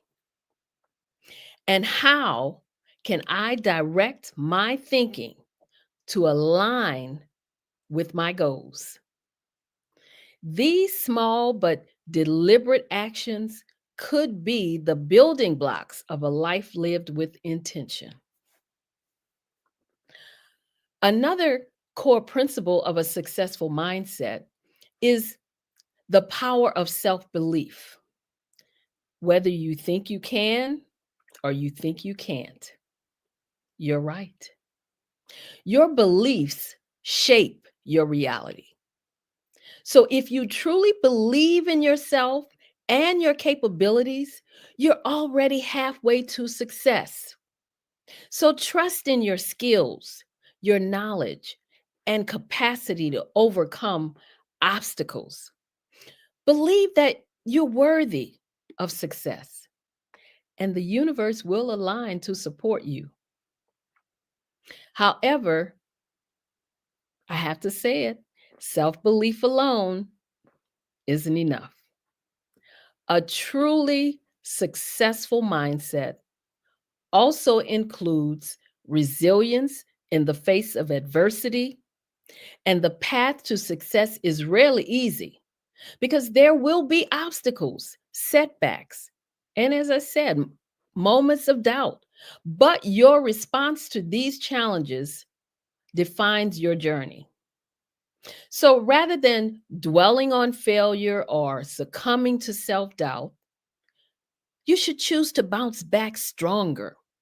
Treat setbacks as opportunities to learn, to grow, and to improve. Because remember, it's not the fall that defines you, but the courage to rise again. So keep this in mind always. If you change the way you look at things, the things you look at will change. And I believe this is at the heart of transforming our mindset and our outcomes. An essential part of cultivating a successful mindset is the courage to take risks and embrace change. Comfort zones are the resting place of dreams, but success lives beyond the familiar. Stepping into the unknown, embracing uncertainty, and adapting to change are where growth happens. So don't be afraid to challenge the status quo, to go after your passions boldly, and to give it everything you got. Remember, our time is finite. And by that, I mean time is our most precious resource. And how we spend it directly impacts our path to success. Adaptability and change is a cornerstone to success. And when we embrace change and turn challenges into opportunities for growth, we can then begin to look at where we are going and what we plan on doing. So I want you to know that every minute you spend focused on your goals is a minute invested in your future. And every minute wasted is a minute you'll never get back because it's lost forever. Did you know that success lies just outside of your comfort zone? And did you know that with a growth mindset, you're constantly evolving, building the skills needed to reach your goals? Because success isn't for those who fear failure. It's for those who see failure as a stepping stone toward improvement. So if you find yourself feeling like you want to give up, look back and see how far you've reached already. And remember, failure is the opportunity to start again, but this time with more wisdom. Successful people view every challenge as a chance to learn and to grow because they understand that setbacks are not the end, but actually it is a setup for a comeback. So learn to embrace each moment, take that step forward, and keep your eyes on the vision you're building. You have the power to create it. I mean, all it takes is the right mindset. And I'm here to tell you that greatness is within you. It's within you, and it's also within reach. But I have to ask you again, what steps are you taking to move forward? What actions are you taking to leave a legacy for the younger generation, to help shift their mindset toward positivity? What are you doing to show them a path to success? Especially those who feel there's no clear way forward because they lack positive role models. I mean, our young people need to know how to build a future for themselves, to make a living, to find direction. So, what are you doing to make a real impact in their lives and ultimately on this world? And yes, I realize I'm giving you a lot to think about, but let me be clear. Nothing comes from missed opportunities, broken promises, or a half-hearted attitude. We can't expect to inspire change in the younger generation or anyone else if we don't start by transforming our own mindset. It all begins with believing in yourself because self-belief is also the cornerstone of any meaningful transformation. And that's why it's essential to ask yourself, why am I even here? What is my purpose? Because guess what? When you know the why behind your actions, you'll find the strength to stay committed to your goals and to finish what you start.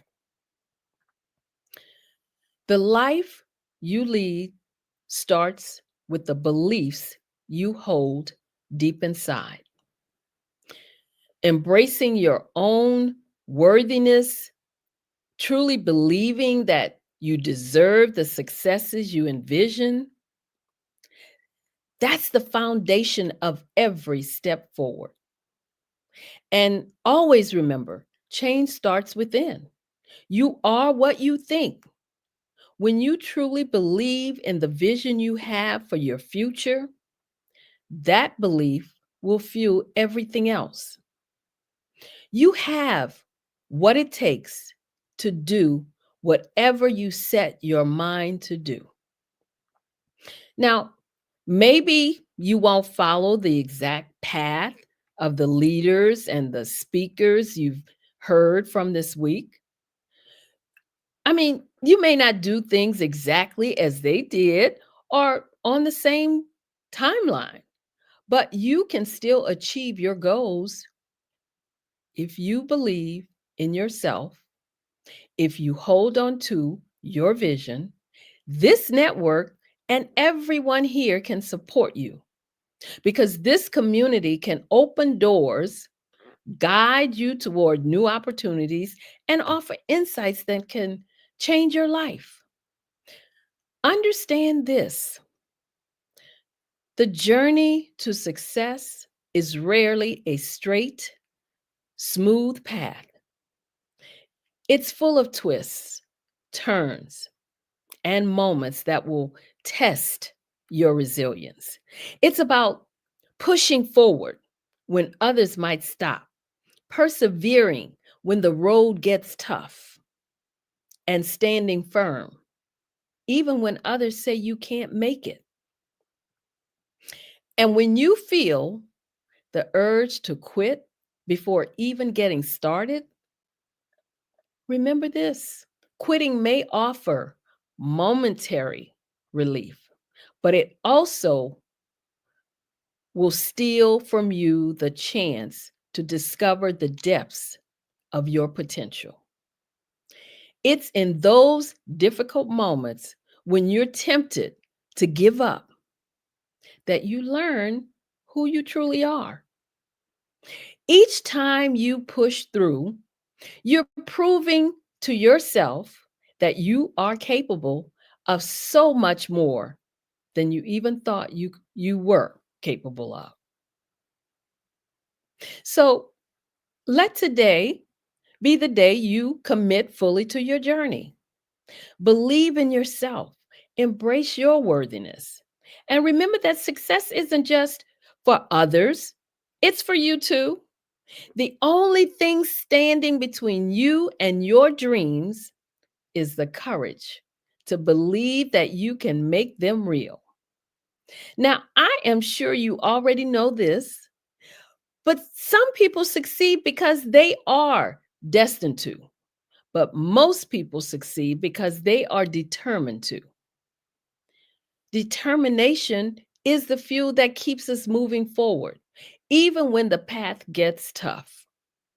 Think about what you're passionate about, the values that guide you, and the skills that make you come alive. Consider how powerful it would be to share these gifts with the world, to inspire others by stepping fully into what makes you unique. And then I want you to remember, you don't have to take this journey alone, because this platform is here as a foundation, a support network, and a resource for you to draw from. Think of it as a wealth of knowledge and inspiration filled with insights, experiences, and tools from those who traveled a similar road. This platform has already opened doors for so many, myself included, and it can do the same for you if you're willing to step forward, to be intentional, and to embrace the opportunities you're given. You have access to resources that can take you to the next level, resources that have the power to transform your vision into reality. But here's the key: having resources is only the beginning. True growth happens when you put them into action, when you implement the lessons you've learned, and make the choice each day to move closer to your goals. So again, I say, ask yourself, are you ready to fully commit to this journey? Are you ready to embrace your own potential, not just in thought, but in action? Success doesn't come to those who wait for it. It comes to those who decide they're worthy of it, and to those who are willing to put in the work to make it real. So use the resources at your fingertips. Lean into the support of this community and let your determination be the spark that ignites your path to success. Every step you take toward believing in yourself moves you closer to your goals, closer to success, and closer to genuine happiness. Remember, each small action builds on the last, creating momentum and bringing you nearer to the life you envisioned. So when I tell you that you're gaining insight from people who have been in your shoes, I mean that you're hearing from those who have faced similar challenges, navigated the same obstacles, and stared down self-doubt. They stepped out of their comfort zone and they declared, I will not quit. They persisted through the setbacks and the struggles. And now they're here to share their success with you because they believe you can make it also. But here's the key. Don't be the one, or don't be one of those people who tries out what they've learned, but quickly loses motivation when progress feels slow. They don't see it fast enough. Don't be that person who thinks it's just not happening fast enough for me, or who gives up at the first sign of hard work. I mean, you want it, but you don't want to do the work for it. True progress rarely happens overnight, and meaningful results take time, effort, and consistency. If you give in to impatience or walk away when things get tough, you're only robbing yourself of the success that could be yours if you just keep going. Success isn't reserved for a select few. It's available to anyone willing to roll up their sleeves and to do the work. So keep in mind, the only thing standing between you and your dreams is the level of effort you're willing to put in. Because each setback is just a stepping stone, each challenge an opportunity to prove your resilience. So if you've ever doubted whether your goals are truly achievable, again, let me assure you right here and right now, they absolutely are. Because the journey may not always be smooth, and the rewards may not come instantly. But that's what makes the process so worthwhile. The work you put in, the grit you summon, and the faith you hold in yourself will be what define your success in the end. Embrace the journey, believe in the destination, and let each step, no matter how small, bring you closer to, or closer, I should say, to the extraordinary life that you deserve, because you do deserve it. So take the inspiration you gain here, put it into action, and don't look back. Every day, remind yourself that your goals are within reach, and with relentless determination, you can achieve them. Every dream and every aspiration starts with a vision. It's the spark that lights the path forward, and it's what keeps us going, even when the road gets rough. So don't let obstacles discourage you from chasing the goals that will lead you to your success. Remember, obstacles aren't meant to break you. They're stepping stones toward your greatness. Every challenge you face is an opportunity. I have to keep saying that. It's an opportunity to grow, to strengthen your resolve, and to prove to yourself and the world that your dream is worth fighting for. As frustrating and challenging as obstacles can be, they are actually gifts in disguise. They build character, resilience, and resourcefulness. They push you to think creatively, to come up with new solutions, to dig deep and find the strength to keep going. They stretch your mind, grow your belief in yourself, and test your commitment to your vision. In every obstacle is like a test. And like any test, it's there for you to pass, for you to learn from, and then to move on to the next. Each one is a step on the journey to your dreams. Success, as we all know, can be daunting.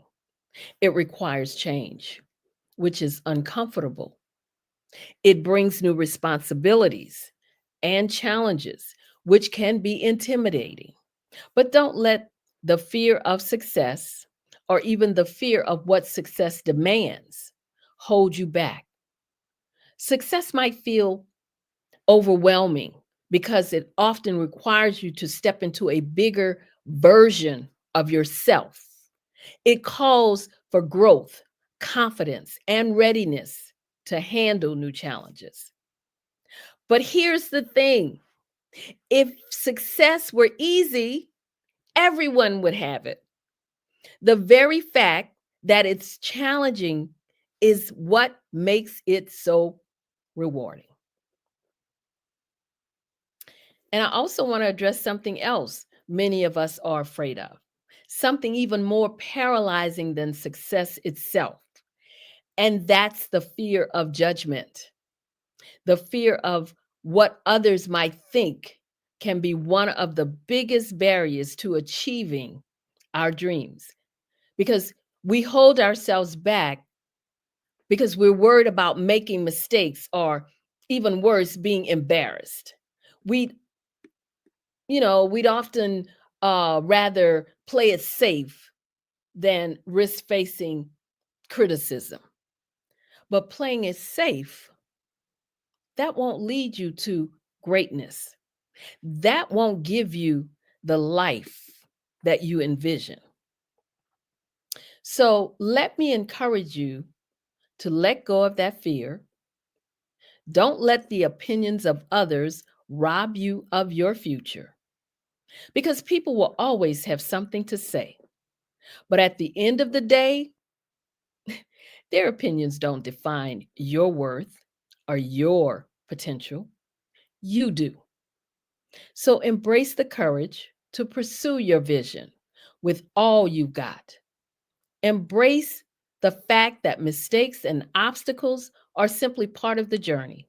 And every step you take, even the missteps, brings you closer to becoming the person that you are meant to be. Push past the fear, ignore the doubts, and take the risks that others won't. Chase your dreams relentlessly and believe in your ability to turn obstacles into stepping stones. Because when you let go of the fear of judgment and embrace the process, you'll find yourself achieving things you once thought were impossible. So I want you to stand tall, embrace challenges, and move forward with confidence, because your dreams are worth it. And so are you. Now, there's one thing I really do want you to hold on to. Most of us don't start out successful. Success is not handed to us on a silver platter. It's an experiment, a journey built on trial and error with plenty of bumps along the way. It's something you shape and create as you grow, learn, and develop. Every mistake, every setback, and every triumph adds to the foundation of your success. You have to take your experiences, both good and bad, and use them to your advantage. Because if you do that, If you embrace the lessons that come from every stumble and every victory, you will reach levels of success you never thought possible. Imagine looking back 5 or 10 years from now. Do you want to look back with pride, knowing you gave your all, or with regret, wishing you had taken the chance to pursue your dreams? I promise you, the pain of regret is far greater and lasts much longer than the temporary discomfort of stepping out of your comfort zone. Stepping out, taking risks, and learning from each step forward and backward is the only way to reach your fullest potential. This week, you heard from individuals who have walked this path. They've given you practical advice, shared their own hard-earned wisdom, and provided you with resources, tools you may not even have known existed. They've shown you a roadmap, poured their passion and experiences into you, and shared a vision of what's possible. Now it's up to you because they've given you the keys. All you have to do is take action, commit, and implement the strategies they've shared. Just keep moving forward and let the process transform you. So I urge you, as you leave, remember this: you are the master of your mindset and the author of your thoughts. By balancing the two, you hold the power to shape not only your life, but the world around you, because your mindset fuels your dreams and your thinking makes them real. So dream boldly, think critically, and live courageously, because the world needs your ideas, your determination, and yes, your unique voice. I know that I'm probably running out of time now, and I just love giving you all these things to just hopefully keep you moving, keep you going forward, keep you thinking positive. So I'm going to end right here and just say, I am Dr. Madeline Ann Lewis. And if you'd like to reach out to me, you can email me at info@exwsi.com or go to my website, www.exwsi.com. And also make sure that you get my book, that my new book, Show Up to Rise Up, Explore the Transformative Power of a Successful Mindset. It's on Amazon. So to purchase the book, just go on Amazon, put my name in the search box, Dr. Madeline Ann Lewis, and it will come up. And hopefully it'll give you some great tips and nuggets about keeping that successful mindset that I know that all of you are capable of having. I want to thank Dr. Kelly again for having me on the platform. Thank the beautiful Miss Nikki Curry for introducing me. It has been a pleasure to be here tonight. Awesome, awesome, awesome. I have like 2 to 3 pages of notes here. I'm just taking down all the nuggets here. And you know, it would not be the Black Business Network if we didn't dig just a little bit further into this topic tonight. You know, I got to do it, Dr. Madeline. Can I have 2 minutes, please? Can I have a couple of minutes? Please. Absolutely. I just want to ask you some. You're talking about the mindset. You're talking about self-help, personal development, leadership. You tapped on all of that, which are very important topics, very important topics. And let me get my little notes here. I had a question for you as you were talking. Okay. I want to know, how do you, as Dr. Madeline Ann Lewis, How do you overcome setbacks? If you don't mind getting a little personal with us, giving us your little framework and your structure, what do you do? Because, you know, we all have our little systems and. Oh, yeah. Oh, definitely. Can you share with us? Well, the one thing that I don't do is be around negative people with the negative attitude. And I always try to surround myself with people who are positive, who are like-minded. I mean, why do you think that I hang around Dr. Kelly? Because, you know, he's always thinking, he's always coming up with these great ideas. He's always pushing me as a person, as a business person, to do better, to look at other avenues. So when it comes to setbacks, as you asked me the question, how do I overcome the setbacks? I do that by just making sure that as I tell people, yeah, there are going to be times when you're going to run into an obstacle. And this is why I work with a lot of women in their careers, because I try to get them to not face so many obstacles, because I know what I faced when I was in the workplace and then, trying to progress up my career. So it's like, yeah, you're going to run into roadblocks. There's going to be obstacles. There's going to be challenges, but you have to learn to look at those, as I keep saying over and over, as opportunities for growth. And that's what I do. I mean, I'm not perfect. I'm like everybody else. Things happen. I may try something and it doesn't work out exactly the way I want it to work out, but I look at it as a learning, opportunity, as an opportunity to grow, as an opportunity to say, okay, well, it didn't work like this, but maybe now I can try it a different way. Or maybe I could get with someone who has done something similar and they could give me some tips. So that's how I stay away from those setbacks. I don't focus on failure.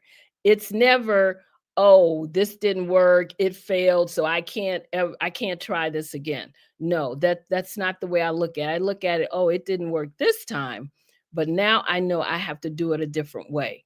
So for me, that's what I do. I just keep pushing forward and not letting things take me back, because that's not how you're going to get to where you're trying to go if you're always going back. Mhm. Wait, can't hear you. You're on mute, I think. I'm just talking away. I'm sorry about that. That helps me to segue into my next question. You've been talking about what you do. You are an extraordinary leader, and a leader of women. Mm-hmm. And as you know, there was a time a few months ago, we consider being in the dawn of the woman. Mm-hmm. The dawn of a woman. A few months ago, we don't have to date ourselves, but you know what I'm talking about. Yeah. And as leaders, women leaders, our job is a little bit different than the rest. Yes. Women of color, our presence can be intimidating, either embraced or exactly.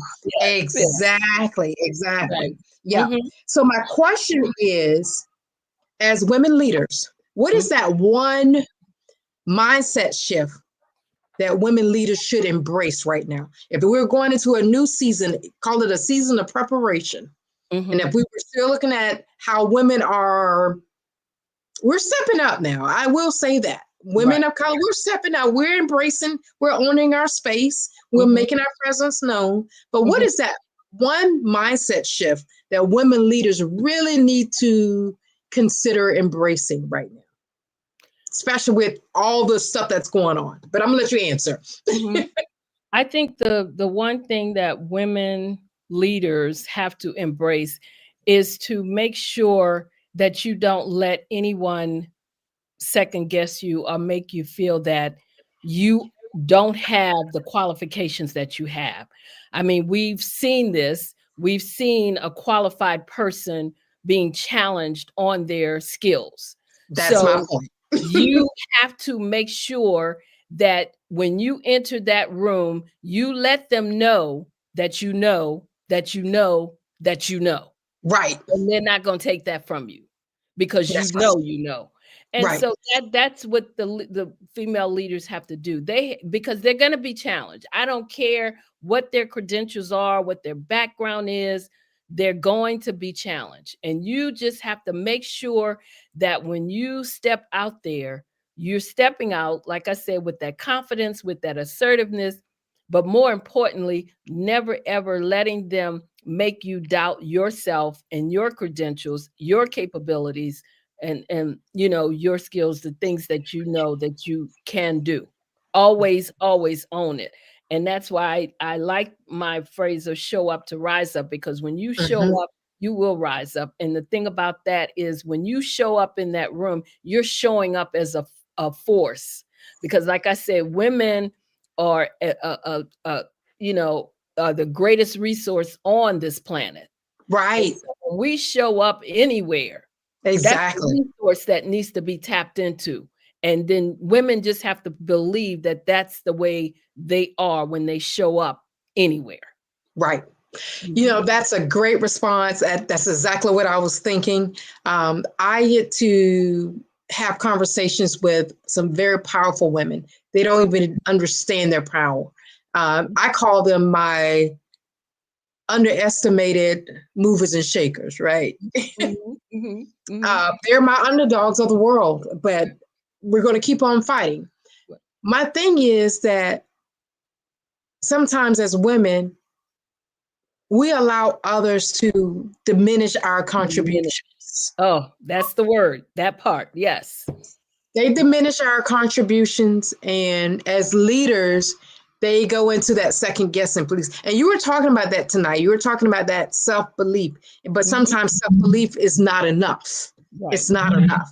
So how do we maneuver that? How do we, as humans, it's impossible to always just stay positive or to stay on, even though we try. How do we, I don't know what the word is. How do we, when someone is trying to diminish our power or diminish our contribution,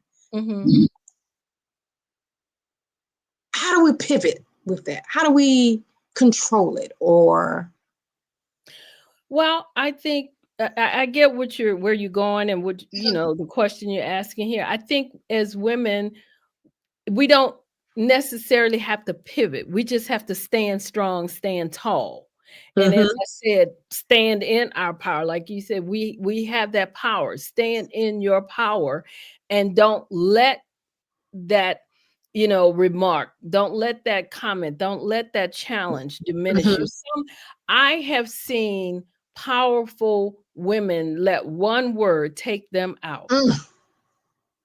Take them out. I can't for the I'm sitting there and I'm thinking, what just happened? You know, and so I think that you just have to keep, and I know it's not always easy. It's not always easy, but you have to remember again that you do have that power, and you just have to learn to stand strong in it no matter what, and not go, I guess, go down to their level and don't let them take you off of your level where right, you are. And right. that's, you just have to remember to do that. You have to stand strong in your power. And as I said, the belief in yourself, yes, you believe in yourself, it's not enough. You have to know that you have to also believe that you have that power when you enter that room.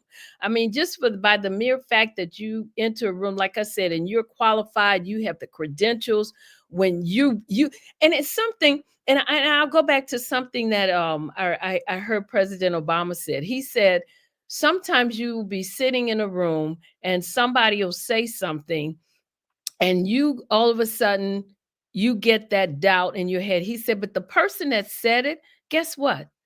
They don't have anything going on. Nope. They don't, you know, they're not what you think they are. Right. So why are you letting them take you down, diminish you? So as in women, we have to remember that look at the source. Look at who's challenging. Look at who's making the remark. That's right. And even though consider the source. Yeah, he said even though they're sitting there with the expensive suits on or anything, they don't have anything going on. Nope. So just remember that it's not always what it seems, and just remember who you are.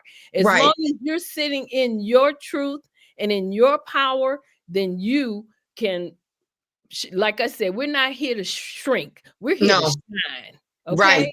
That's it. What we have to do. That's it. I'm almost done. We're getting ready to take it home. But this is a hot topic right now. This is a hot topic. It's been a hot topic for a long time. I don't want to say it's trending, but it is. It's trending.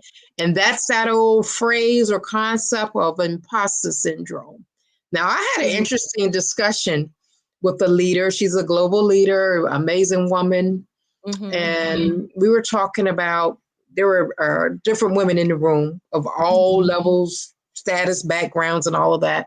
Right. And everyone was saying how they have experienced imposter syndrome and what it has done to them. Of course, they didn't stay in it, but they have experienced it. So they were not afraid to say it.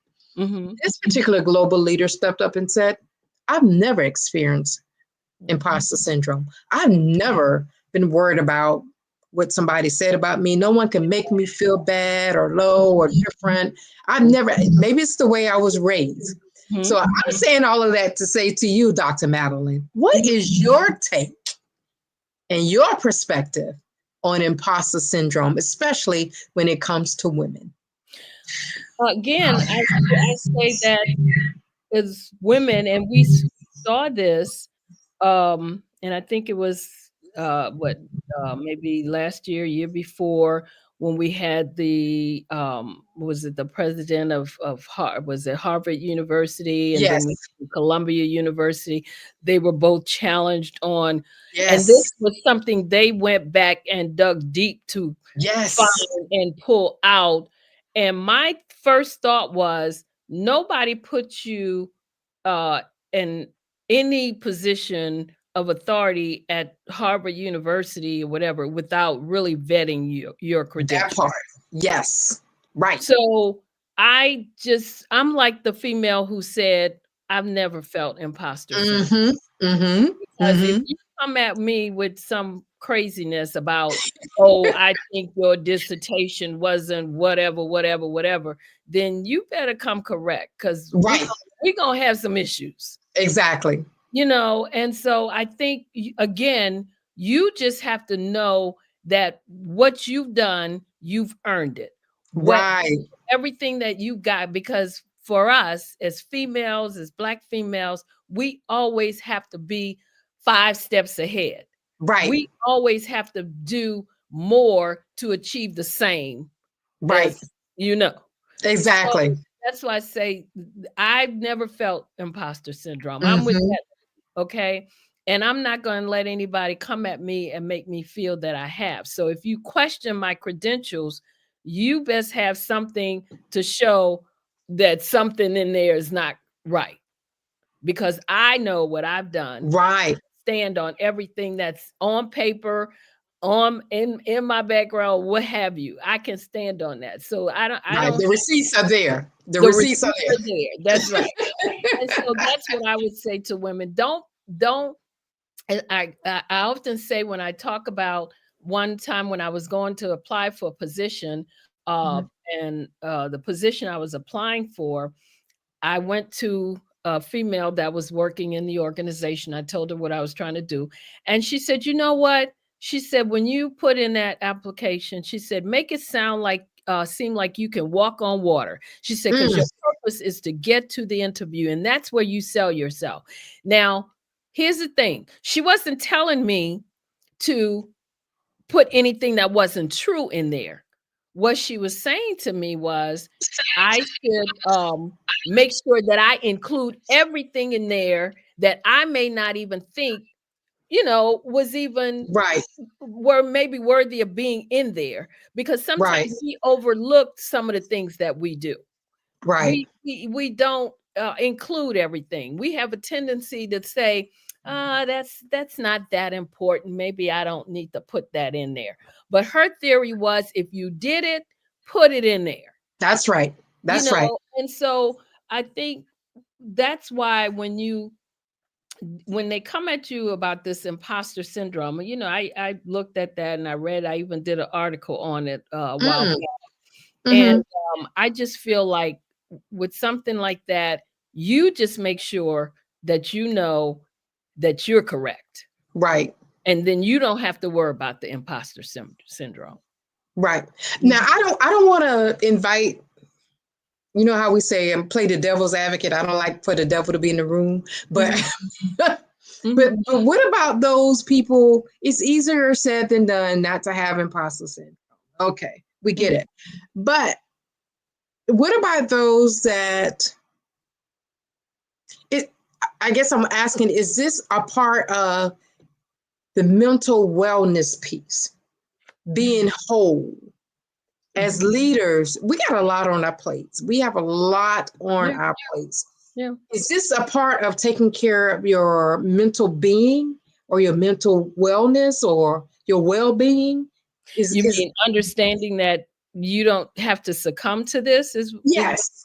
Yeah, I would say so, because again, it comes with the mindset and with the thinking and how you feel about yourself, the confidence that you have in yourself. I mean, that is always going to play a factor, because if there is that one little element that if you say to me, well, I know you have a doctorate degree, but I just don't really think that it's all that. Some people will, there are some who will then get like, oh, start second guessing what they have. Right. Like I said, go with the what ifs. Well, what if nothing? Right. If you worked for it, you earned it, you did what you were supposed to do, then like I said, other people's opinions do not define you. And you just have to remember those things, but it's all about how you feel about yourself, how you, again, like you said, take care of your mental state, but you always wanting to stay in that positive, successful mindset. And you're always making sure, as I said, when you step out there to step on stage or to talk about something, to have an opinion on something. Like I was sitting on a panel this morning where we were talking about DEI. And, those are things when you know that you're going to be talking about facts or discussing these things, you make sure that you have your, all your eggs in the basket. Okay. Yeah, that DEI piece, that's a whole nother talk show there. And that one day we're gonna dive into that, because that's relevant right now. It's very relevant. And I'm telling you, we better know what we're saying. We better know what we're doing, because it's real. Yeah. It's real. It's real. Yeah. Okay. So my last question before I let you go, and I know I've kept you over a little bit, but I enjoy talking to you. I enjoy getting your wisdom, your nuggets. They really help me. They really help our listeners and our viewers. So thank you for being here. But I want you to give, this is the Black Business Network. So I want you to give our listeners, our viewers, Black business owners, I want you to give them, and you probably have already said it, and it bears repeating, give us as business owners, as business leaders, as thought leaders, as visionaries, give us one mindset shift to embrace going forward. One mindset shift to embrace. Well, I think I will have to bow to one of the elements that Dr. Kelly gave us of the 6. And that would be the most important one, which is the listen. Because you have to listen to what's going on. Like they say, read the room. You have to listen and know what's going on around you before you can even speak to anything that, of any importance. Mhm. To understand what's being said. So Right. for me, that would be the thing that I would say. You have to listen before if you're there, even if there's a room, you're in on a panel, or you're at a conference and you've been asked to come and share whatever, you want to always listen to what's going on around you, to know just what it is you're going to be stepping into. What again, what's the atmosphere like? What's that environment? What's going on here? Pay attention. Pay attention. Pay attention. Yes. That's Yeah. it. Yeah. So I think that's to me, that was important too, that listen part. So I Right. think that would be the thing that I would leave them with. Make sure you always listen, because you can't I think it was the old people back in the day used to say, you can't listen if you're talking too. That's so it. sometimes you just got to sit there and you got to listen a little bit. That's it. That's it. Listening to understand, not to respond, right? Yeah. Exactly. And when you do listen, pay attention. When someone notices something about you, pay attention and use it. Yeah. And Absolutely. that is so important. That is so. Dr. Madeline Ann Lewis, it has been an honor once again. Thank you. Thank you for Always. sharing your time, your expertise. You're such an amazing leader. Thank you so much. Always great to be here. Like I said, I'm a fan of this network. Awesome. Awesome. So that's it for today. And we're going to say genius is common, and we will see you on the other side.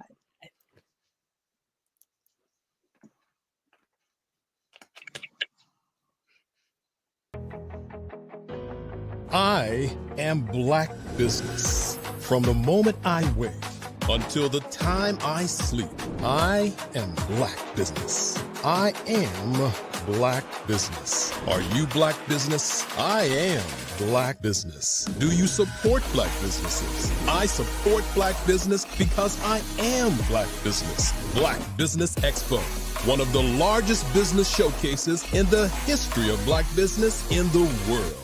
Sign up today at www.blackbusinessexpousa.com or call 919-308-9090. I am Black Business.